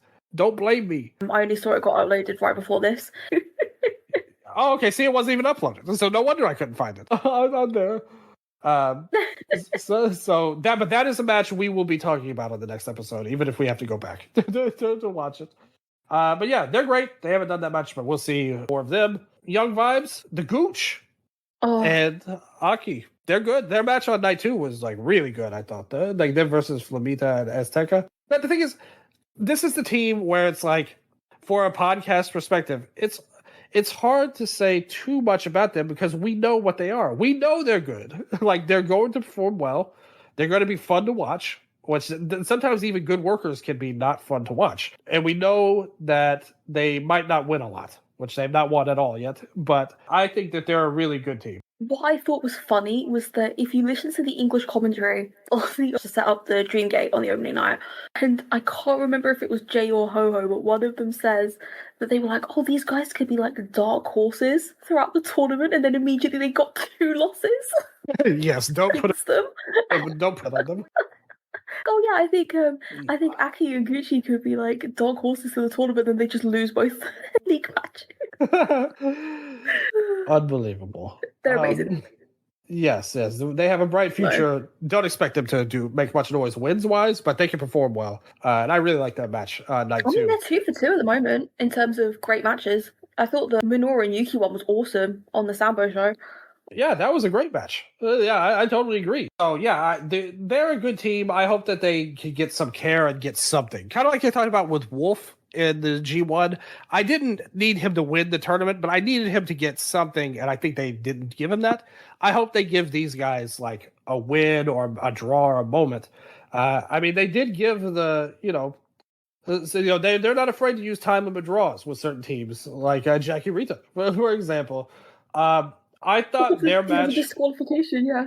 Yeah, I thought their match versus Genki and Kanda was like the best possible Genki and Kanda match you could have. I thought it was like not a great match. I'm not trying to oversell it, but it was good. Like in that match, that team has no business being good, but they made them good in that match. And I think this Jackie Rita team is like, I wish we lived in a world where they were like the tag aces and they would have all big moments and everyone would love them. We're not in that world. And instead, we get the double count out in the next match. But I thought the match with Kanda and Genki was really good. And even that match, even though it had a not ideal finish, I thought it was really fun. Like Jackie Rita showed a lot of like, what's the word I'm looking for? Like they're a lot of variety. Like they're not just a one trick act, even though everyone thinks of them as like this high speed type of team. I think they're a really great overall team. They fit in what the company wants, and I just thought they did really good. But everybody watched that match with Genki and Kanta. Couple of things. Just looking at the schedule, Gucci and Aki's last block match is against Cielo Amante. So I think I would have those two play upset. Yeah, I think that's a great idea. That's a good person you could beat. Or maybe, like I said, maybe even draw them somehow, and you could do something there. I'd be totally into that. So they do have a chance for something again. I want to see where they go with this. And on Jackie Rita, I'm going to shoot on the Eastern Lariat voter base that did not vote with me in the end of year awards last year for Jackie Rita tag team. Like not to be like rude or anything, but hello, no, like they're all time team. But about that, what did I say when we did that show and we reviewed those that? Yes, so that I'm on your side. Yes. I'm flawed. Not enough people have into the overalls. Yeah, well, I'm not a fan of that either, to be fair. But I overlooked the overalls for his sake, to be honest. But yes, you could always be rude, especially when you're agreeing with me on this show. I just want to let you know that right now. I thought that was some kind of rule, especially when you're on my side. Are you on my side that Genki is still fun? Oh, always. Backslide from heaven, gotta win. Points control, Genki? Not Kanda. I'm not as big on Kanda, but Genki, yes. All because I'm sat there like it's not 2023 anymore. But I mean, yeah, that was a magical run. I loved him. Yeah, I loved the novelty of it in 2023 when he's like half killing himself. It's not 2023 anymore. They should put Susumu and Genki as a tag. Like that run that Kanda got should be given to Genki now. And they just do the same thing over again. And Susumu makes him look so much better than he really is. But you will never get me to talk bad about Mr. H. Genki and Jiro Shibashi or something. Genius. Like, this is why you're on the show. And against my all-time favorite DG wrestler, BB Hawk, on the last show. Magical match for Jiro Shibashi. Like I said, I feel like I'm stuck in a time warp or something, because everyone's always like, oh, Genki, we're sick of him. Oh, Jiro, we're sick of him. But me, I'm like, give me more. Give me more. I want all of this stupid stuff. I mean, I can't imagine being sick on Jiro. Like, Jiro's fucking awesome. Oh, sorry about swearing. I don't know if I can swear on the show.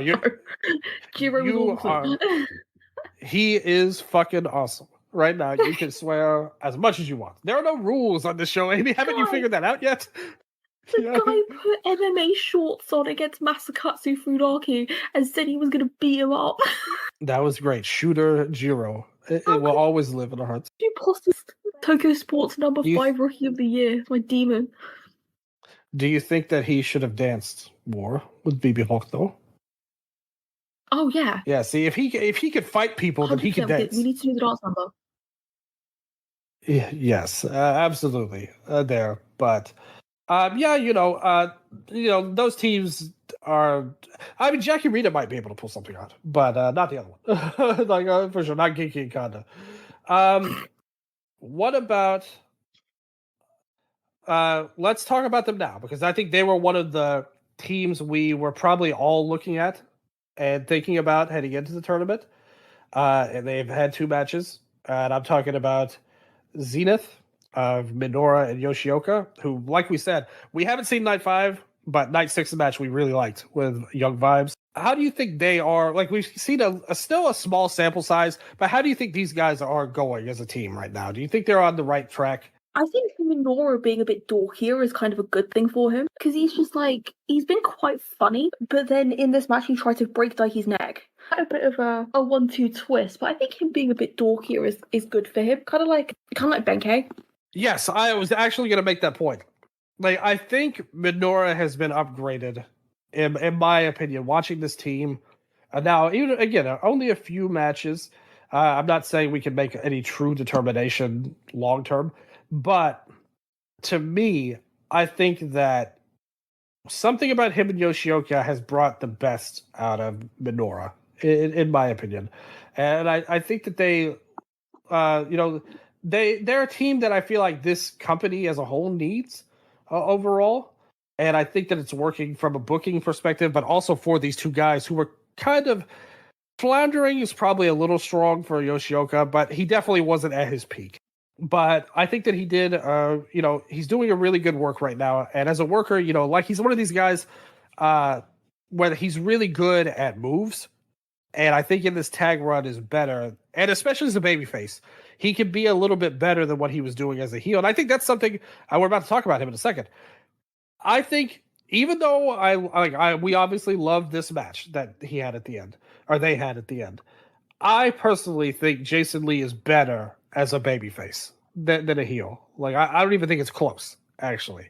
Because his work as a babyface, he was like my guy in the company.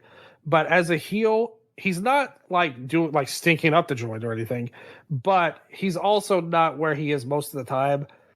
I think that team as a whole, even that team, I think Kakuta actually stood out a little bit more in their matches so far than he has. But overall, I think they're working well. Like you said, you probably weren't. You said it that you weren't really expecting to be that into them.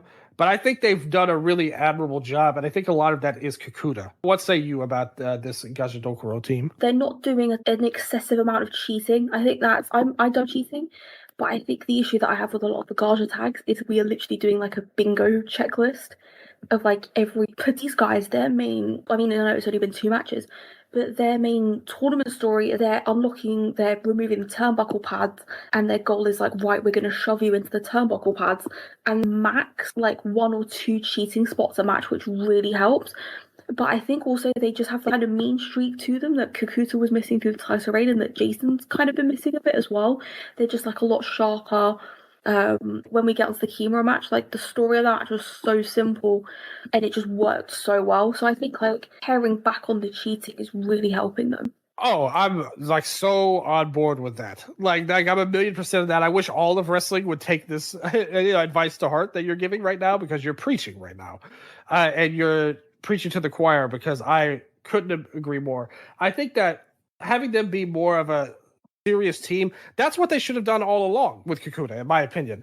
Like, he should have been the guy that wants to bring violence back to DG, to me, and he's here to destroy people. The Reiwa 6 all flopped, so he's going to kill all of them, and he's going to do it in crazier ways. But the way they did it was like, okay, he's going to just be a cheating heel champion, and Gajadokuro are going to interfere in his matches. And I think the peak of that was the Yoshioka match in February. That was so bad that it ruined everyone's life pretty much at the same time. I fell asleep during that. And that's sad, because that was the peak of their Yoshioka's story. That was the pinnacle of it. And they just totally fumbled it. And not really his fault, but just everything surrounding it. And now in this tournament, I think they've kind of caught on to something. I like the story they're telling with them too. Like, losing all of these matches in a row, this could set up a big change for Kakuta and maybe even the group as a whole. And I like what they're doing with him. I like their work in it. The last match was obviously like that, a great match that they've had. But even before that, I think that they've looked good as a team, I would say. I think they did a really good job versus Monte and Cielo as well earlier in the tournament. We'll have to see how they did against Zenith, but I think that that seems like a good match on paper. And I think they told a good story with those two teams. So I like the booking. Where do you think they're heading right now? 0-3 already. Making the playoffs even seems like it might be a tough ask for them. Is this going to lead to anything bigger, or are they just here to kind of give them something to do? I think it depends on how Ishin and Kato do. Obviously being tag champs. But I think this is a really good way to do a losing streak for Kakuda because he's still being a little bit protected, but it's more unbuckling the turnbuckle and it keeps screwing him over. So it's not like he's not taking the pinfalls for the team. So I think that's a really interesting way to do a losing streak. The Kimura Homare match was my favorite match of the tournament. Like, story was so simple. They were amazing with Kimura. Homare kind of like took a bit of a backseat, which was really nice. He kind of just played support, and then it'd be Kimura's match. This happened the same day of the G1 final, but I'd really encourage people, if you're in any kind of Rookie of the Year tracking, if you have any level of interest in Rey de Parejas, this is a match that you need to check out. I thought Jason was really on the ball as well. He didn't need to do too much, but he did a good job with what he had to do. But it was the kind of same heel work he was doing with KZ that I was like, why did we not get this guy the past year? Because he's amazing when he's like this. But yeah, he's not making the playoffs. I don't know how they physically can now because they've only got, 6 people on the blocks. They've only got 2 matches left, right? Yeah, that's right. They're going to have a losing record now. So that eliminated them. So that's lost, Yeah, so I think they're actually eliminated. So unless there's loads of draws, so they do have to win both of these other matches. And I think if they continue, we haven't watched the Zenith one yet, but if he continues to do the turnbuckle and it keeps screwing him over, that's actually kind of an interesting tournament story coming out of it when the other tag team of the unit in the tournament are the tag team champions. So I think that's kind of an interesting way to do having Jason take the pins and not him. So I think they're probably one of the interesting teams of the tournament. Yeah, I completely agree. In terms of booking, and it helps that they've wrestled all these matches. And we're getting a kind of a clue of what their overall story is. Whereas Team 204, they've wrestled one match. And it was good, but we don't really know where that's going to lead them.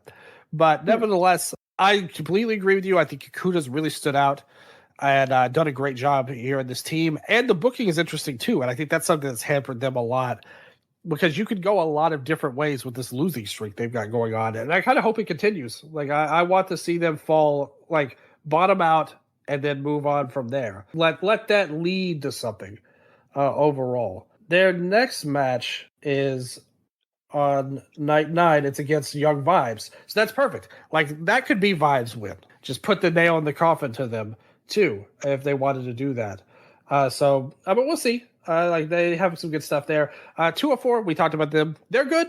They're champions. They're probably going to move forward, but we'll see. We don't have a lot to say because they're a one match team. So we're going to move on to the last team to talk about. Xenostal Nova of Homare and Kimura. We talked about the match. That was the best match so far to me. Do you agree with that? Homare and Kimura versus Lee and Kakuda? 100%. And you got to remember, too, one thing to think about is when Kimura got this huge win, that crowd was chanting for him. They were fully behind him in that moment. This wasn't a case where they did something and it kind of floundered or fell flat. He won and it felt like a huge deal, because the fans bought into it. So that shows you the loyalty of these Kobe fans here. It was the perfect place to have him win. During the match, they did a great job of setting up his win. Like you said, this match was his match. Homare, he wasn't as involved here, but it was for the better.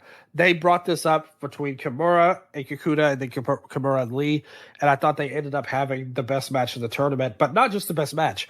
I thought it was the best moment to have him win. And it's going to be tough because now that he's got the win, you could go a lot of different ways with this. Is he going to be off to the races? Their next match is against Cielo and Monte. That brings you Homare and Cielo going at it here. So that's going to be a super interesting match to me. That's coming up on the 21st to where they have their match together. That's a really cool match, and I can't wait to see how they handle that. But this seems like undefeated as well, which is really even better. Yeah, exactly.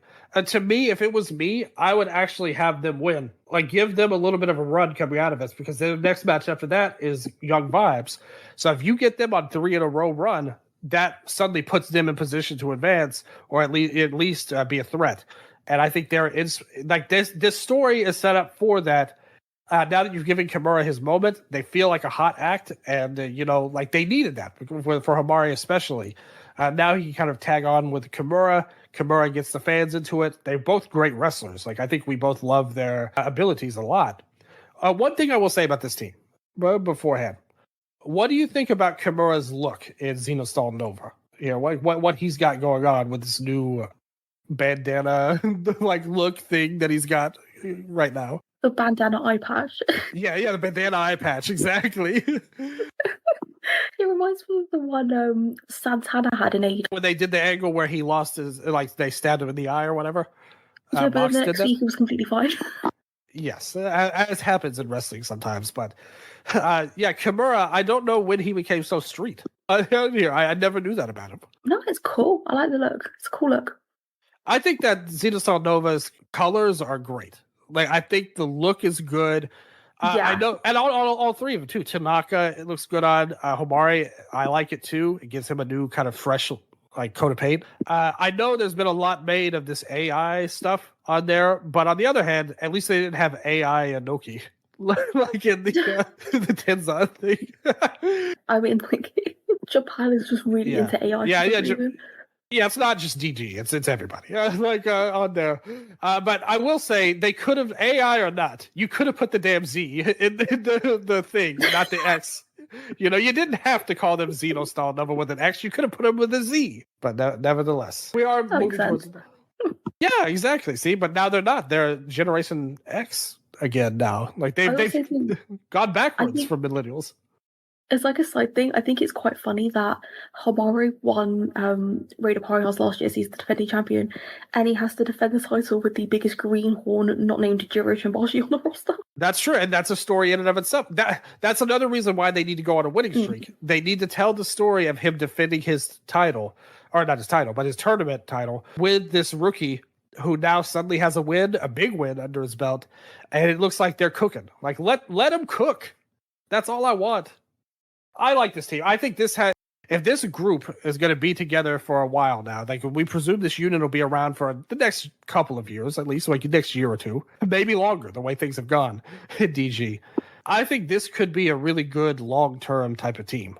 Like I think if they keep building how they're going, I have high hopes for them as a team. Yeah, they're all really over, so it's a really good first start. Absolutely. But like we both said, and Amy hit the nail on the head.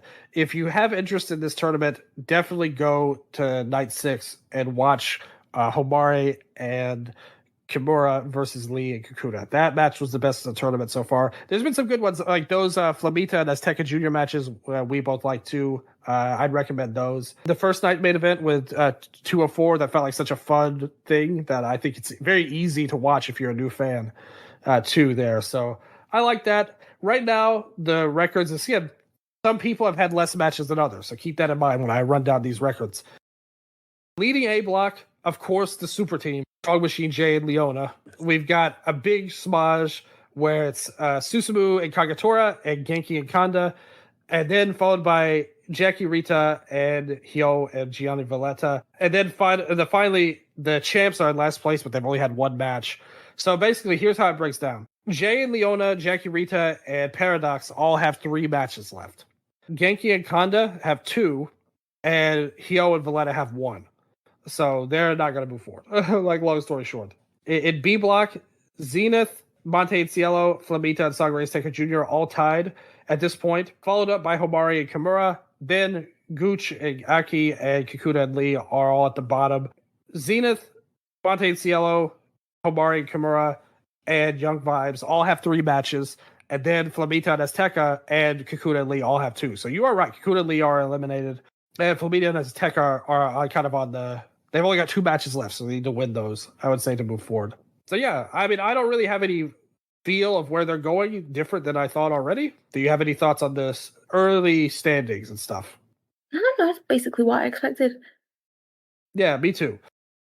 Like I said, we're going to be back covering Rey de Parejas in the very short future. Once we get some more shows down, we've got a few days off too. So, we'll probably catch that up on the weekend and all of that and bounce back a little bit after that when AB can. So thank you so much for coming on. Like I said, it was originally just going to be a Rey de Parejas thing, and which I was super excited about on its own.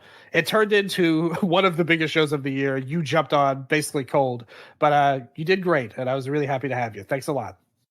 Thanks so much for having me as always, and hopefully the audio comes out a lot better this time than it did before. Yes, I promise you, we worked really hard to make that happen beforehand. But yeah, follow her on Twitter, her public account, her private account. She's fun on both. And follow the Eastern Lariat account at Eastern Lariat. I'm doing a lot more with that since STRIGGA took a step back.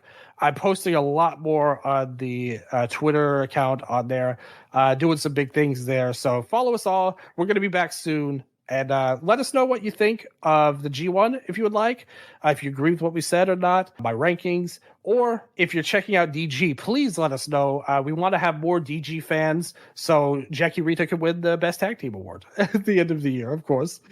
But nevertheless, I hope you guys enjoyed it. I hope you guys tune in next time. As always, you know I love you. And until next time, sayonara.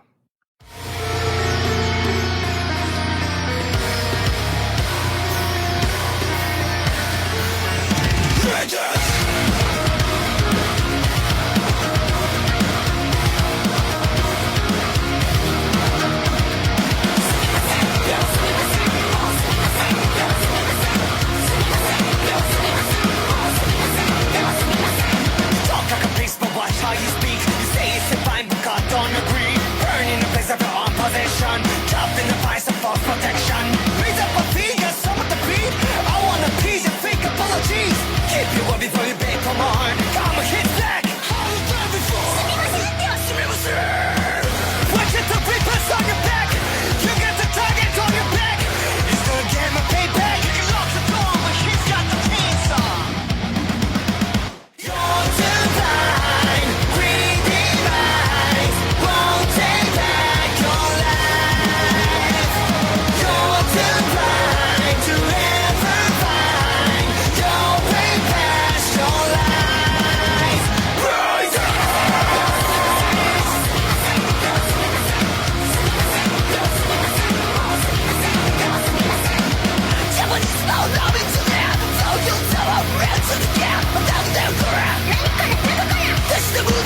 Stay humble, sit down and wait. You're chasing the devil, not climbing to fame.